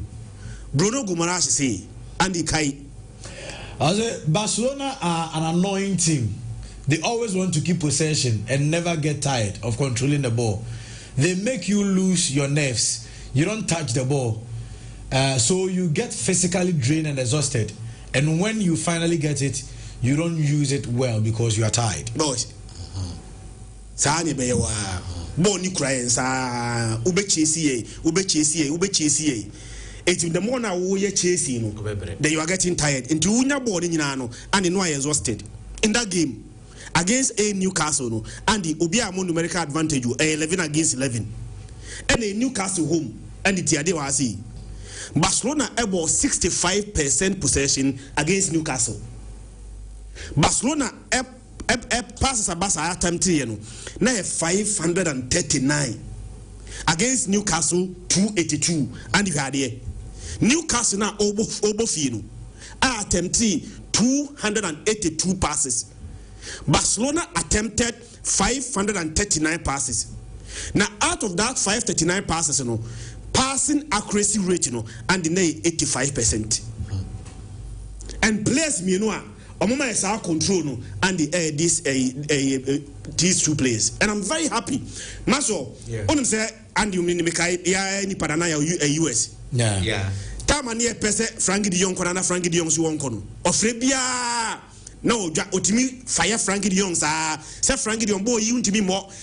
Frankie de Jong was one player, Barcelona almost sold him. Yeah, about your uncle. By nay, or near branch of friend Pedri partnership. It doesn't matter the opposition, and the Barca will control the game. And yeah, Bruno Gomes and can make his statement too. A branch of friend Anthony Gordon, and the Meridian Anthony Gordon statement. Was say we are not used to playing against players who keep the ball in this way. We faced Chelsea and Manchester City before, but they were never like this. Also about Chelsea. About Man City, some Man City is a possessive kind of football, but the way Barcelona a possessive ball, very difficult for you to even get the ball. But Usain the ball no so, and I'm saying Chelsea ball now Brentino, you don't even know what to do the other ball be. And I'm so was Brentino, unya ball now, then quickly Barcelona also regain a possession, and I think that one of the blessings of Barcelona enya, and it's a young Tom Frankie de Jong and uncle, and a Pedri, and so stay fit. And it's a Pedri stay fit throughout the season. Now Frankie de Jong stay fitter. I think that this season, so no, Barca besides me wonders, and I'm so happy these two players are now having a very good partnership. Yeah, but on the 27th of September, we a Momo Rapaholic concert. Kesiano ena ebaso. Meshro se utiemia na unyanyi utekita. Nanazo unyanya take it now bisa. So better when you take it through. So we yenese mame. Download Momo app ni se Momo app no download. Na refer to boys, girls, any squad ninja na 5 referrals. Unya 2 regular tickets. Unya 20 referrals, unya 1 VIP, and also unya VIP lifestyle, 2 tickets straight, VIP lifestyle, 2 tickets straight. Wabra unya 20 referrals. We no long talk. And on the Sobako App Store, and as a Google Play Store, no download a Mumu app no and Nyami Adma 27th, Ewo Baba Yara Sports Stadium, and yes, I'm going to a Momo Rapaholic concert no.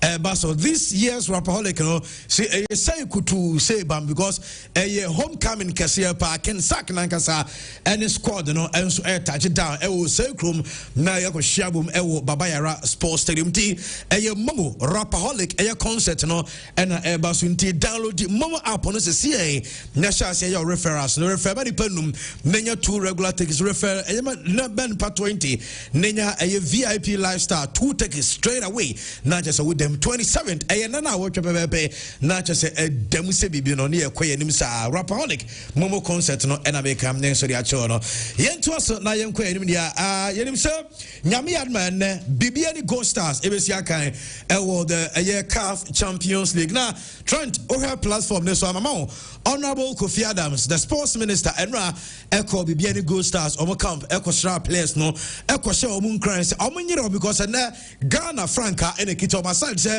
a Dean Bibiani Gold Stars and a Domo Sono. The view and say, Wamu answer I represent Ghana, Omo any JS Kabili and a 3 p.m. and with the Accra Sports and a Burundi referee, our friend St. George's, I know, and a Benjamin Amasa game no answer to me. To where these images are from Bibiani Gold Stars, Omo Asway. Na sports minister Asia the entire team na onu mu enso 18 komono na wo hwe bi e wo dwumade no so nti ko so man go so Frimpong Manso coach e de ba Bibiani Gold Stars wakasa e de afa game mo bo e de tia JS Kabili yenti coach Frimpong Manso And even if sometimes it changes, like you will say, it can be 3 p.m., but you will see the weather is still not. Sometimes it will be 9 p.m., 9 a.m., but the weather will be for in terms of time, I don't but don't worry. I said earlier that we have one injury situation which has ruled one of our titles. But the others are all managed. In terms of, I think we cannot go into this game without thinking about not having confidence. That one we are trying to even encourage the boys at the stage that they are entering needs a lot of. According to Coach Frimpong, so say, player back because of injury, so you ruled out in the game. Now, what about is like I said, maybe Omoras is here today.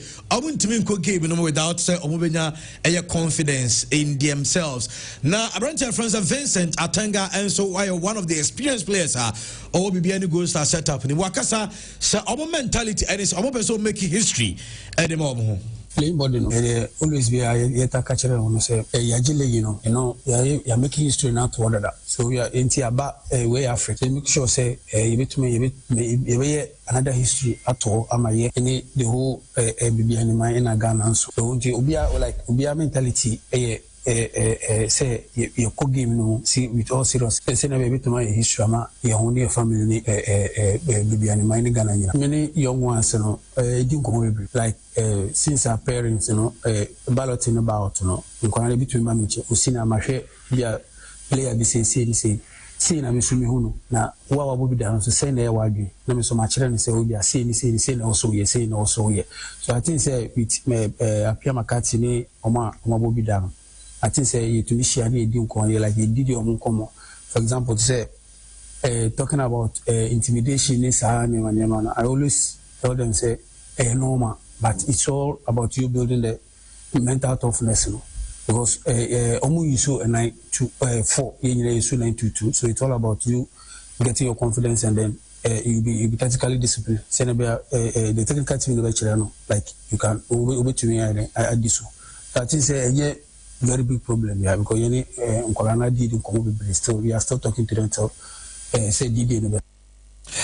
Yeni can hear Bibiani Go Stars in Ibiani Abbas and Tokoro Consodiana, Mede Honso and 7 day. But now we've seen the minister, Honorable Kofi Adams, visiting the boys and Eco Dinkomo, and of course, Yachi coach Frimpong Mansonka.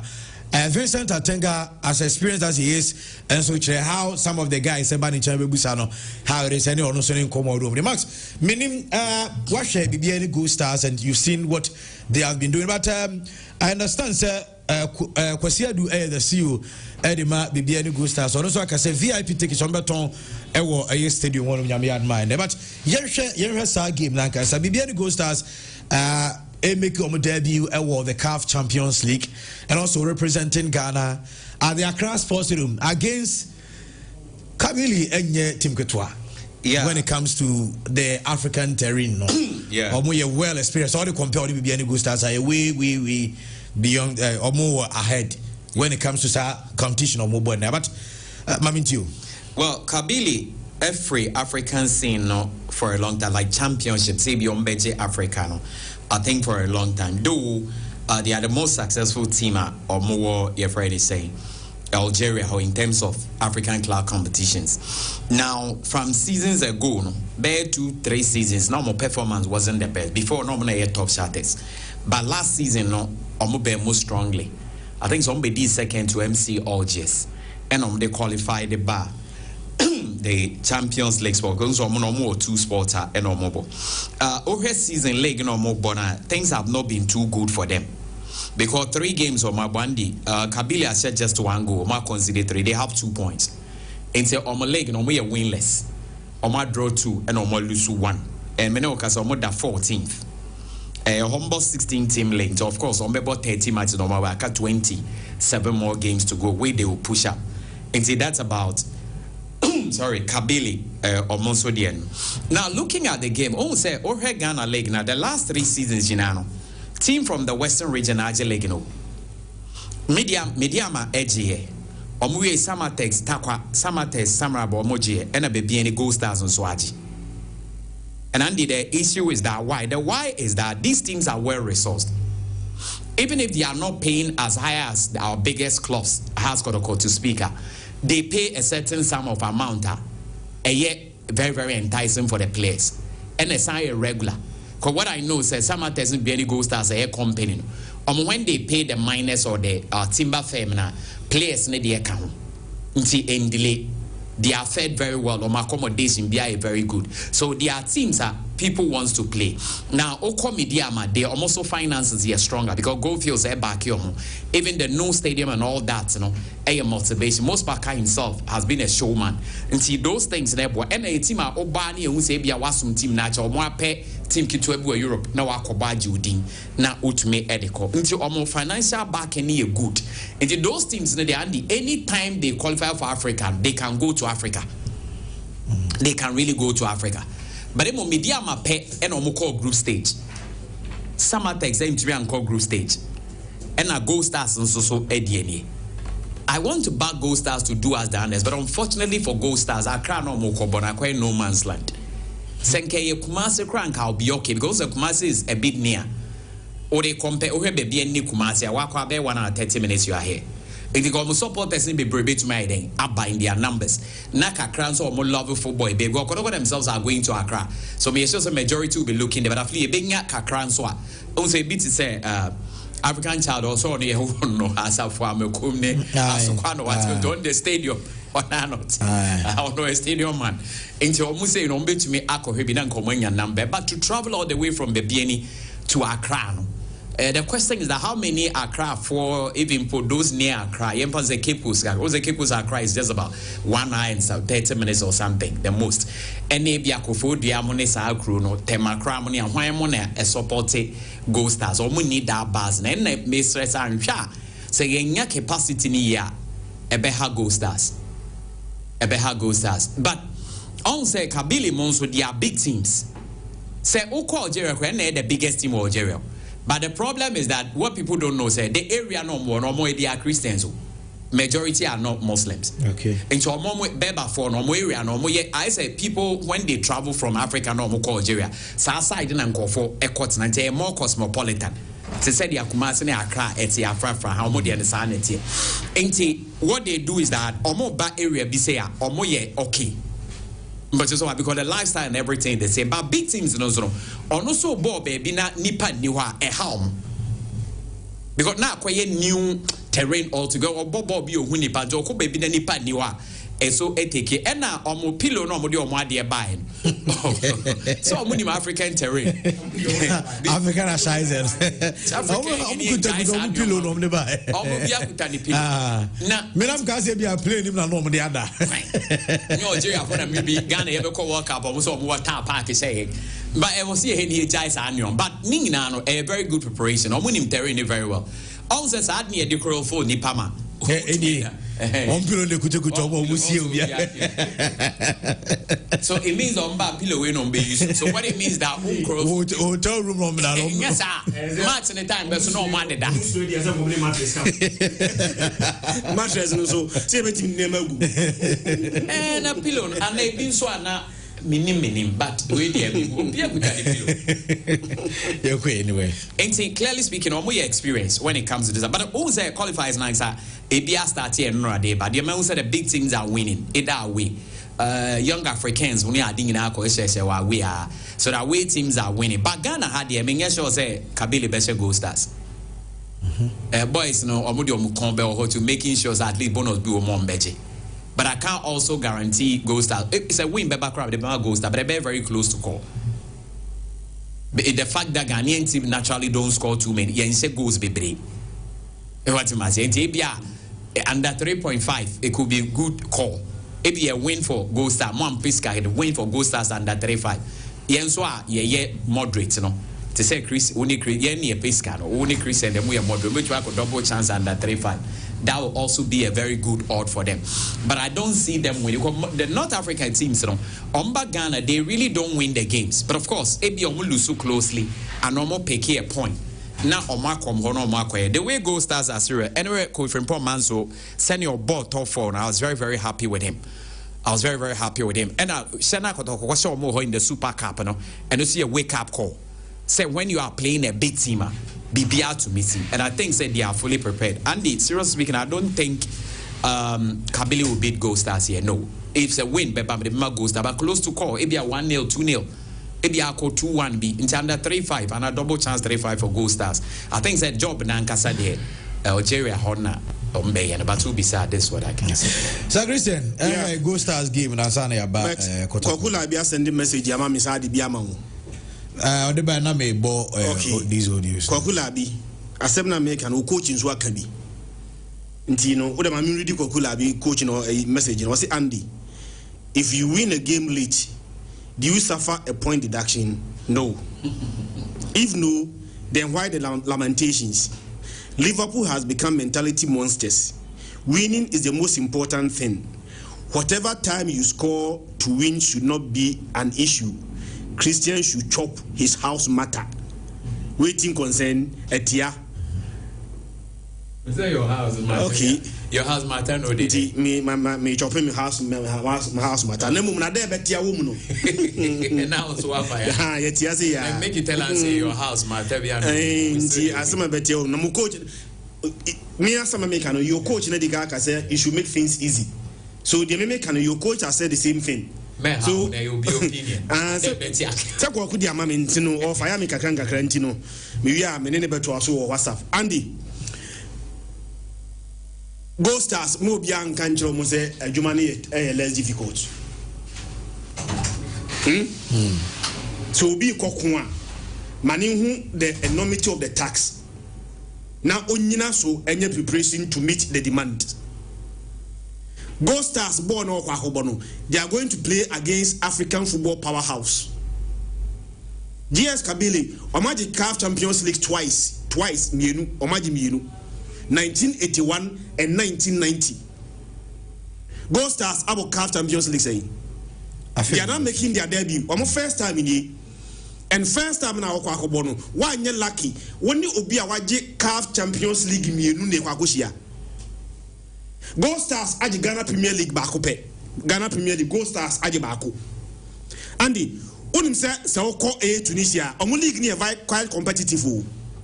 But JS Kabili aji the Tunisian league omo league no or Gian league no Andy imagine 14 times 14 enti enye team ketwa and about quality nso Andy omo obi me I don't want to be in the shoes of a Gold Stars baby omo nam no if they are able to make it to the group stage and the ebe over achievement, and I'm saying that Andy, I don't see Gold Stars making it to the group stages. A challenge, and the bigger challenge is that Andy, they should prove somebody like me wrong. The fact that I am saying does not mean that my belief is that baby a Gold Stars in Namino. Andy, in the most unlikely event, I don't see Gold Stars overcoming JS Kabili. I don't see it. But so much Krana, Andy, Ombasa call a you. Tunisia, Omni US Ministerial, on say East End Lions, Omni Fiscalarion, any US Ministerial neighbor from Tunisia. Sa ES Ministerial may likely say Ombe we no game no. Say Gold Stars every near the next opposition and the SI North Africa. Sa North African side no. Say African football and the Enfana Kwakojina. National team club level no. West Africa cannot compete. Because young quality players now, so I'm called mainstream Europa and the Honomoko. So Gold Stars should do themselves proud. So Gold Stars about very nice football. At home, no beyond say Gold Stars and a good representation. Now at least a draw and even a slim winner. When you game one, as a Gold Stars, say or throw caution to the wind. Gold Stars should not be thinking about a 3-0 win, Debbie. Make sure that every win be and a good enough. So Gold Stars, the most important thing for me today is that Gold Stars should keep a clean sheet. Me, Debbie, I say 1-0 score line, me pay than a 2-1 score line. because me say 1-0 me kwa away a se me free mu kura na e say team no say more than 1 or say 2 but you indicate your TF4 away go rule no UEFA na yi omo de free mu Africa away go rule ya adwuma et you say 2 now away team no e say 1 and the second leg no on here 2 goals as na you free on ya 1 goal pa where you free. So the best, the first responsibility, I say Gold Stars, they should be solid at the back, keep a clean sheet. Now Gold Stars, even 1-0 winner, Andy, I'll be very proud, say, Omanya that win over JS Kabili. So now 1-0 winner, the next target, say JS Kabili, I say 2 or more goals, as not Gold Stars at Timia Film. It's Gold Stars. They've realized that at the Accra Sports Stadium and the Omunya support. They demand the mama Kotokone has Africa Bonnie Diamond say Obiabo on fee. Me so say yes Kabili for Bano. Only say board and Koso Ghost as home, ye born Wakra in their mind a neutral grounds to them. Yeah. So mentality wise, Andy Omunsuro. And Ghost Stars, I don't imagine say so Ghost Stars only VIP ticket. Yeah. All the other it should be free. Otemin kana won cry. If you're a lover, by this time, Andy, Ghana Football Association, and link it with various air support groups. Say if you let's mobilize supporters to go to the Accra Sports Stadium and support Ghost Stars because the tax now Ghost Stars airborne. Let's paint the right picture to them and an easy tax. The first thing, medical can keep a clean sheet. Clean sheet in the bar. Unya wangua winning games, and the money say clean sheet here. Emma winning games easy. Yeah. Because one consider you need just 1 goal to win a game. Yeah. So they should be solid at the back. Sir, elementary mistakes now. The last time Eco Africa in tips, Eco committee now consider goals at that rate, they should avoid that elementary mistakes, Now, keep a clean sheet. And when you have 2 or more chances, and it's only 1 chance, take it. Because against JS Kabili, you are not going to get more than 3 chances. 1 chance should be effective. That is to Bibiani Gold Stars. Now, Asante Koroko, and so ebo, Nyami Admochana, Bibiani Gold Stars game near Omu Yachna. Na Asante Koroko enso enekwara from Nigeria womo enso dia boni say dem di kan indicate ma na sports minister Eko Bibiani Gold Stars no to aso enso ko Kumasi Asante Koroko aso nti because this is how we introduce the sports minister and the delegation to the team. Honorable Minister for Sports and Recreation, Honorable Kofi Adams, was accompanied by his technical advisor, the Honorable Crosby Betty Mensah, the former member of Parliament for the Afghan Prince people. Then Mr. Kaplan Board does not need any introduction. To me, the most active, seasoned sports journalist in the country. And okay, so it's also a down so right. Okay, Tiano, Safudu, but sports minister, Ekasaka cried in Sembakra, and my players in TV. Because of Adia Edayinim, it's just Ochina and Ewo between us and to utilize our home advantage.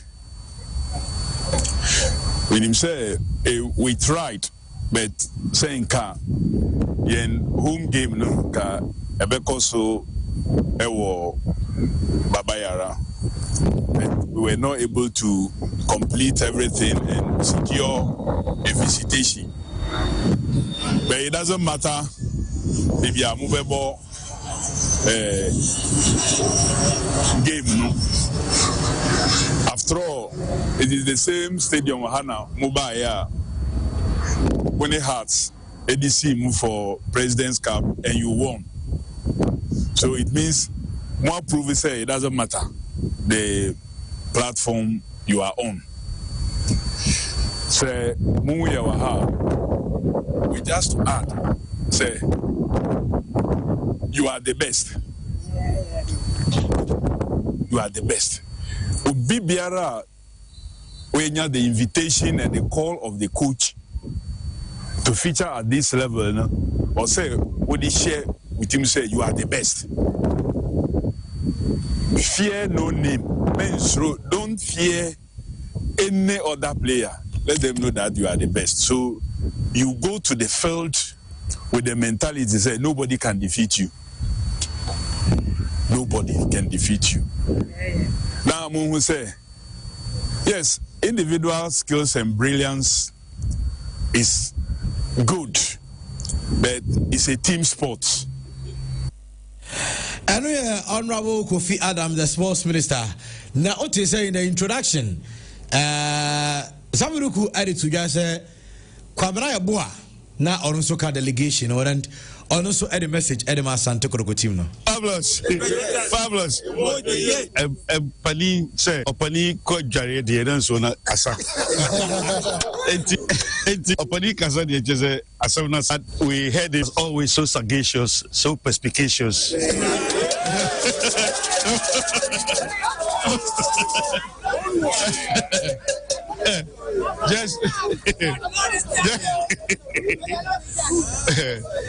Just briefly, you are privileged to be playing for the greatest team, Ghana, and one of the greatest in Africa. All I can tell you is that you are also privileged to have some of your legends here. Members of the African winning team in 1983. Your coach was part of it. Coach Kosiapia was part of it. Opokuti was part of it.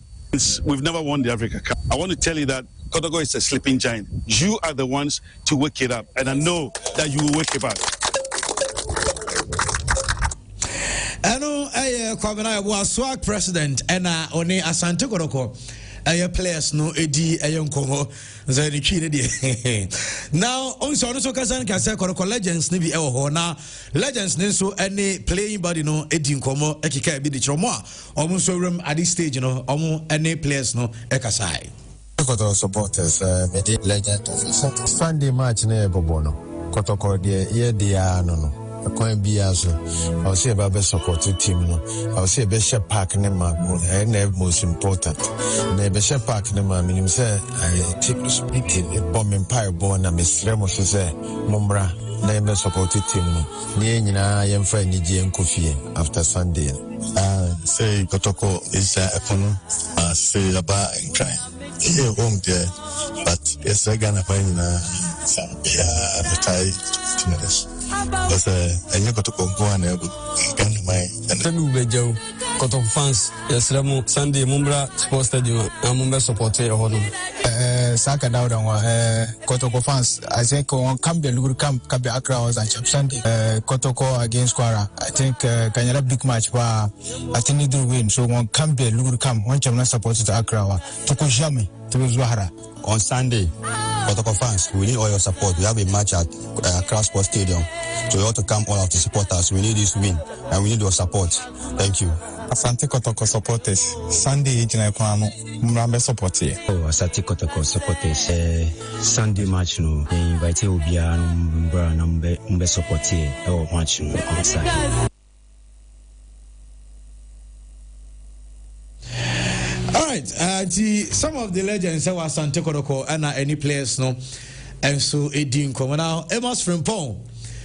And so,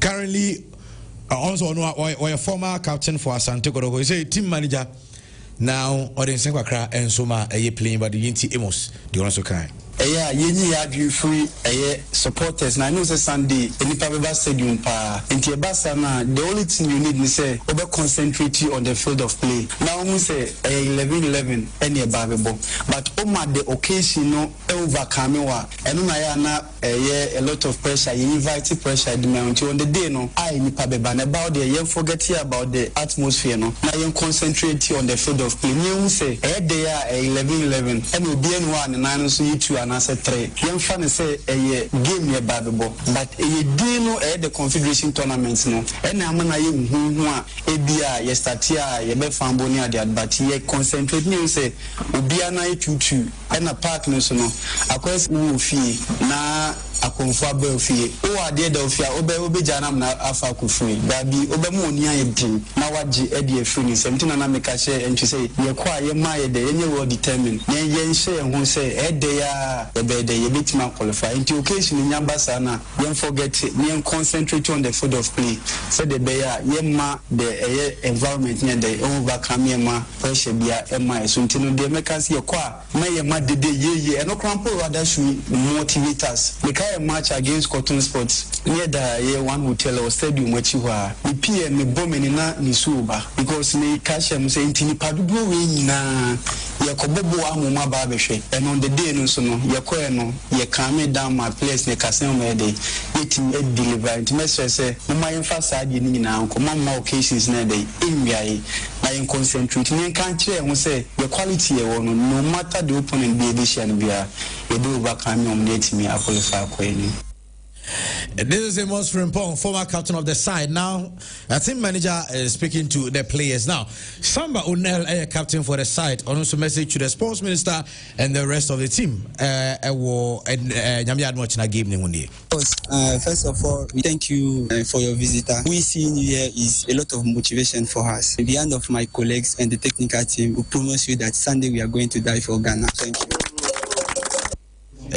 Samba said they will die for Ghana. Karim Zito, head coach for Asante Koroko, we are very confident ahead of this game.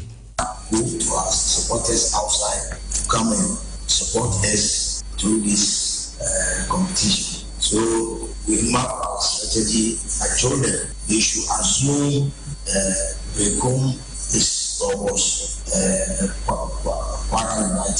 So how are you going to face them? So I want to see it. And it was not too clear, but the all Kenyan say or heard him say nyame admo chira Koroko supporters mobeba no maba be sa game no na almost etimi e de Kwara atom position Sani Tunde e coach e de ma Kwara ono so akire no readiness for the game on Sunday. We have watched some of their clips and we have seen the way they play. I know they have seen us too, but we have a day to meet this Sunday. Modern game, there is no pedigree anywhere. It is 11 versus 11. It is even better if they are thinking like that. But we are going to show them that recently we are in town. I've been preparing the minds of the boys, because it's not going to be easy. One thing that I know, it is to their own advantage. It is two-legged tournament. So no matter what happens there, they are coming to play us here too. It's another thing entirely. That's why I just want our fans to believe that presently we know what we are doing. As a player, I've tasted the tournament. Now as a coach, I will let them know. I've been telling my players that Sani Tunde, coach for Kwara, and Yetenekano. Grisona Max Yanchanika cry on Korokonsudi and my students were best trying and Yen Monkumo want to be fabulous. More day, yeah, Mr. Conrad want to be country. Liverpool really did have 1-0 grabbing. Okay, but the cousin abroad for them, what I say. We more some of the guys you saw near here, your friends say, sports are light.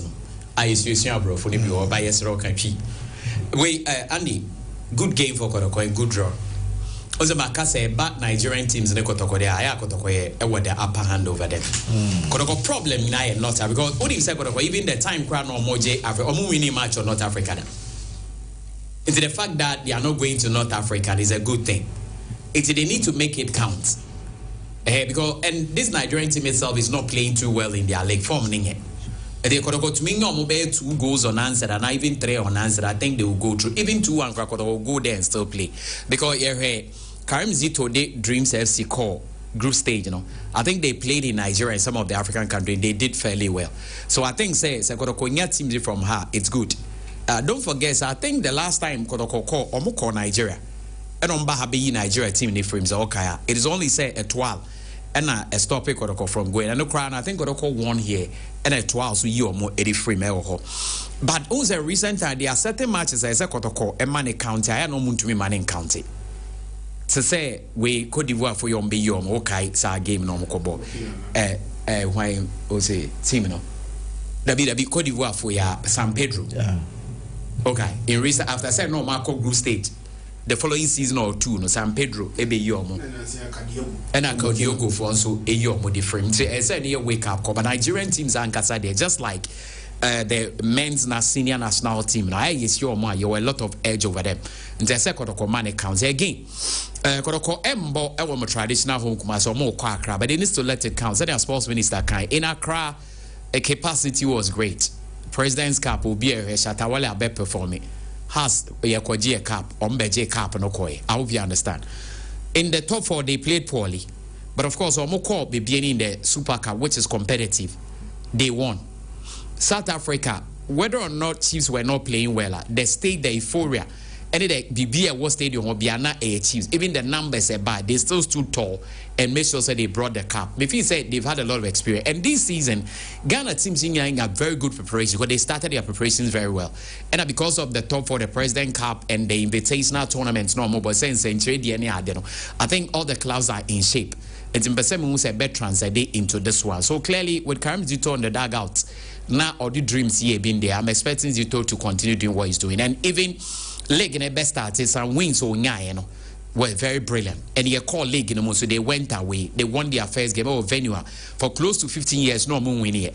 Maybe how many a goal stars they got to minim say be a goal star best goals or how could I perform poorly? Ever top 4 numuna.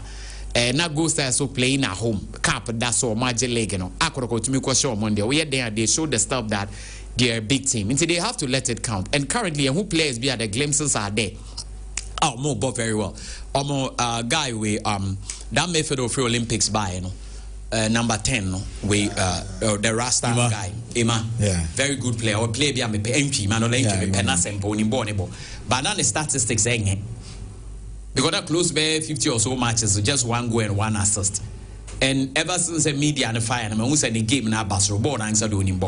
Na sa player only say maybe na ese coordinator transfer so koya nko so no Accra fast no why you say NHM nim the kind of for nange very good player and other guys or maba so let's wish Kotoko well. Accra dey nye say face Kotoko cry because they are big team and they've been playing Accra winning and losing and even plays. I think Kotoko will account for them. Kotoko they make come straight to win, but how many they are going to score? And I'm so at least say or man share more than 2 cry. They should make sure that people will not also get the goal. Okay. Because you get 2 goals, I think that'll be very good. Now, almost to me, group say, Gandhi, you have Africa ball, own Africa ball. Because media macrabe Africa, Accra, young African, then bad. On their nature. And a players now so because Kodoko Africa, more players and coming on Bedi Dimon. And only me ngagiri. I never say be a twala ba na Kodoko show mutua. Some catches ask no much in Andy, it is still there. But it's only said that the club is not being able to play to that level. Let's wish them well.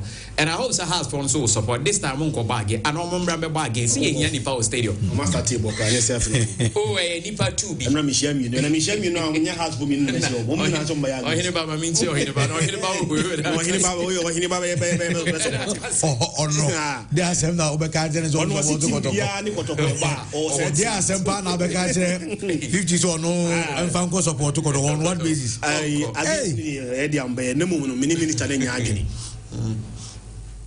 Team Bia on its traditional grounds.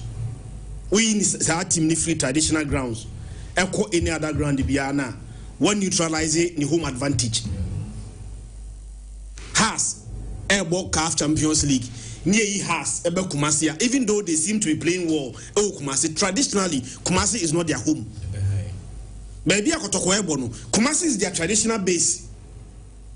It's minister, even though Sekotoko about crab house of Fukuno, it doesn't mean says he bet me Kumasi sports to the moon, Amoma Bobo no Kumasia. We should not do it. And you can just imagine the Kumasi economy, a black Kotoko in the game.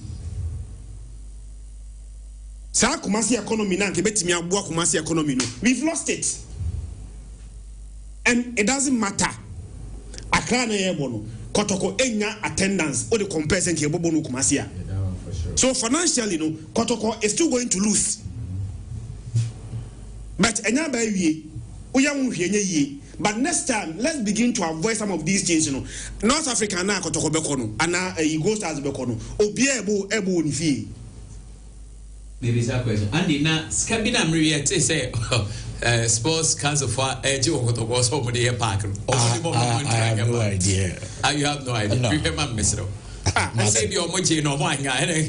Or just imagine pass and then Kotoko airborne match only Nigeria for boa and I 3 p.m. And the Momoton, some Momoton, Diani, Kotoko Zubin Kotoko Accra, as economic cost because I had the Omeda Hotel.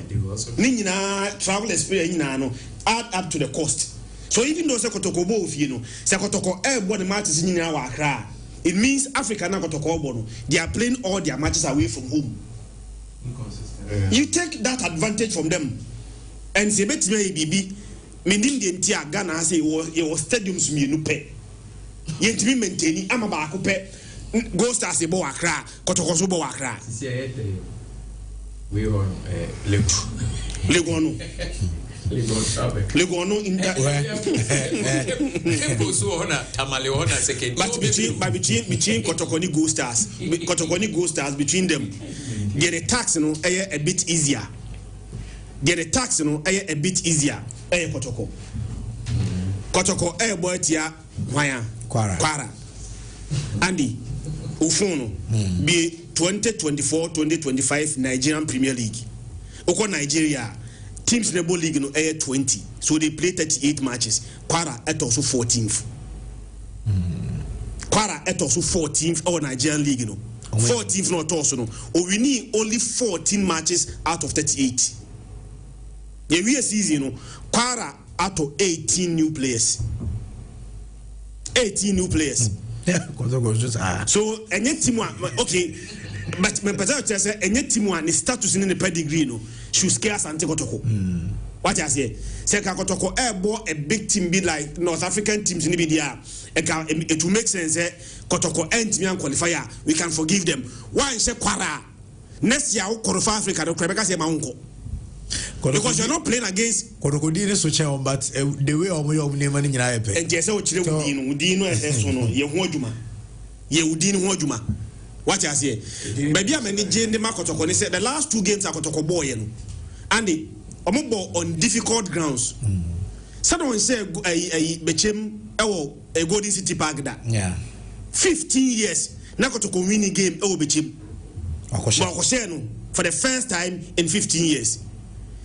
The Ghana Super Cup, FA Super Cup Kotoko, any Gold Stars are no ase Kotoko in the top 4 no. Kotoko ekwa away ekwachi Gold Stars eshenka bakwa one timianti. The last game na Kotoko boy no. Andy me so Kotoko line up no. Kamara Muhammad will be in go post me wa. 2 and 3 no. Isa Hamzata Busano. Yeah. Any branch friend Patrick Asidu. Ball 2 and 3. Center back no coach ni prefer Joseph Ablo any Samba O'Neil. I'm not sure say ibenya changes biya.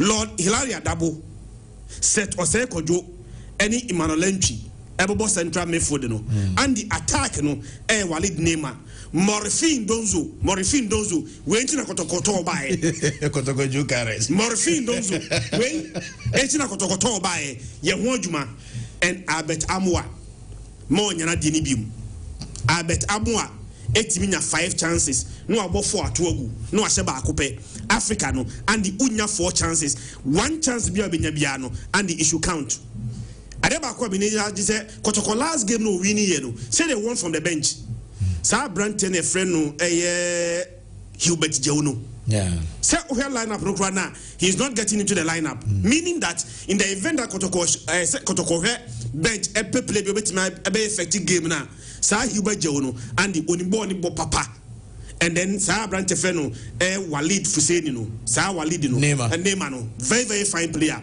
And I think that Sa attack no Morifin Donzo can abetamwa any Neymar no one Kotoko should be able to create more chances and yet chances will be created here. The number of them will be taken and very very critical against Kwaradie. And so Kotoko be 2-0 advantage going to the second leg. Mera Sister Christian One Maxwell Maestro. Whatever. Na bibi aboko de. Nyame adan wana mo pa. Akwa abanso. Because inside. Me pa chose one question. I didn't know Kotoko Bo Accra. Stadium ninye. Kumasi Sports Stadium no. MT CAF standard on betimi hosti CAF game or I don't mean no Tio so you know football is business, right? Yeah. Yes.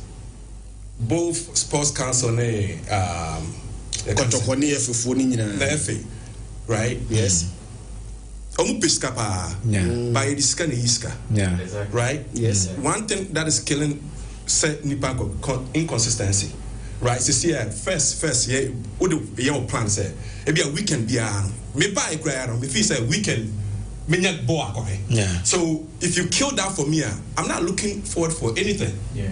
So it's a kill will be a passion. Yeah. The tia ni panfre ball. This is one of it. Yeah. Yeah, I agree with you. Onem chero. And your game battery cry no. Yeah, now we here no. Yeah. E won cry. Come on, man. Oh. Team needs to be snare. Team business here. A punishment. Yeah. And so bang. Kotokoso. Now come on. So okay, can be so Kadin Dino.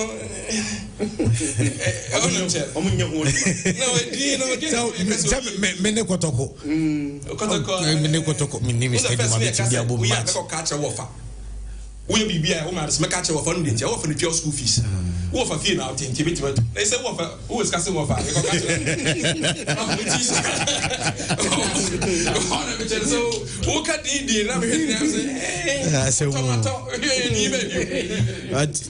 baby I be do no. Baby I be do no so you could crab your hair. Say the BBI nyame ya aduma. Na this time you say obey money. Oh, you some control. Me bra ni ponda form. Oh. Yeah. Aja yare kakra no ade. No dey film. Me just say me bushi na so me dey. Obefi. Me bra am support, you know, so. Entra ma ba ka me ba na ka me ne andi ma bedi na china aja siska ya be na. Monica pre.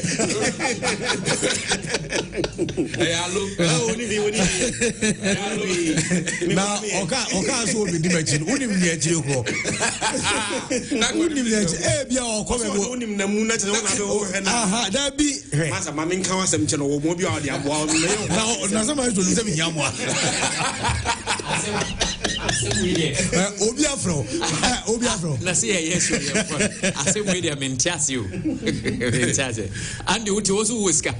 It you Menkasa. And after Matias. And I'm saying, Chris, Asama McCann one tier. I'm saying, Maestro or Honey or Bebenan. Onim Sanding, I'm one now. What I said. Maestro, and Andy, what is Maestro details of and try and suffer to Sonai details of Reverend Dr. Joseph. Oh, yeah. Yare kakra Ti say Wednesday 24 September. And laying in state no. Yeah, omedene tumpem. Okay. Eja Usu Junction. Okay. Na Thursday no you didn't call Anumabo. Okay. I won't find it. Some me on me free. Yeah. If you yeah. Be a fancy by mean to me. So you never call Numabo. You never call Numabo now. If you don't know, you're Gia Home. Okay. And for the guys. On them, yeah, you need Gia Home. On them, yeah, big Nassau, you can't have our school park. So, yeah, could generate crack. Sunday, so.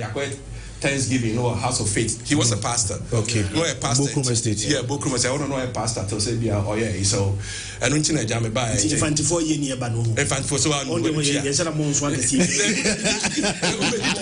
Yes, now for there, if we not so me jam here, yeah. Wednesday they say I yeah. So the annual class Saturday, Sunday, in a day. Yeah. I said, scan fans for a year. And I'll be and they say, Ghana, so yeah,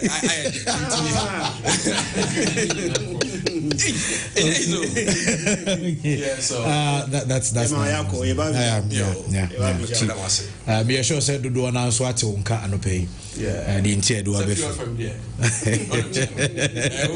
we baby uka baby na masa yo timachi madam me say me de one man ofa man onyina no fi Manchester uso ka ho na me ya so na Arsenal for the Milko. Manchester for teams that are ready. So can Tottenham no Barca. Because news in the area and you representing the discussion. Say na na no bana bi Christian e ka say. On ka ba already. Because the two I no pay ba na esen ki en kama se mu. Ehun ya ne se coach ne say Obi aso say coach ni do no kasa fa ya coach ni back door say coach ni do here. No coach no I'm so proud. Like your last match somewhere. Yeah, men why did they? Yeah. Good player. How many more? Very good player. Yeah. Me there you the ball. Okay.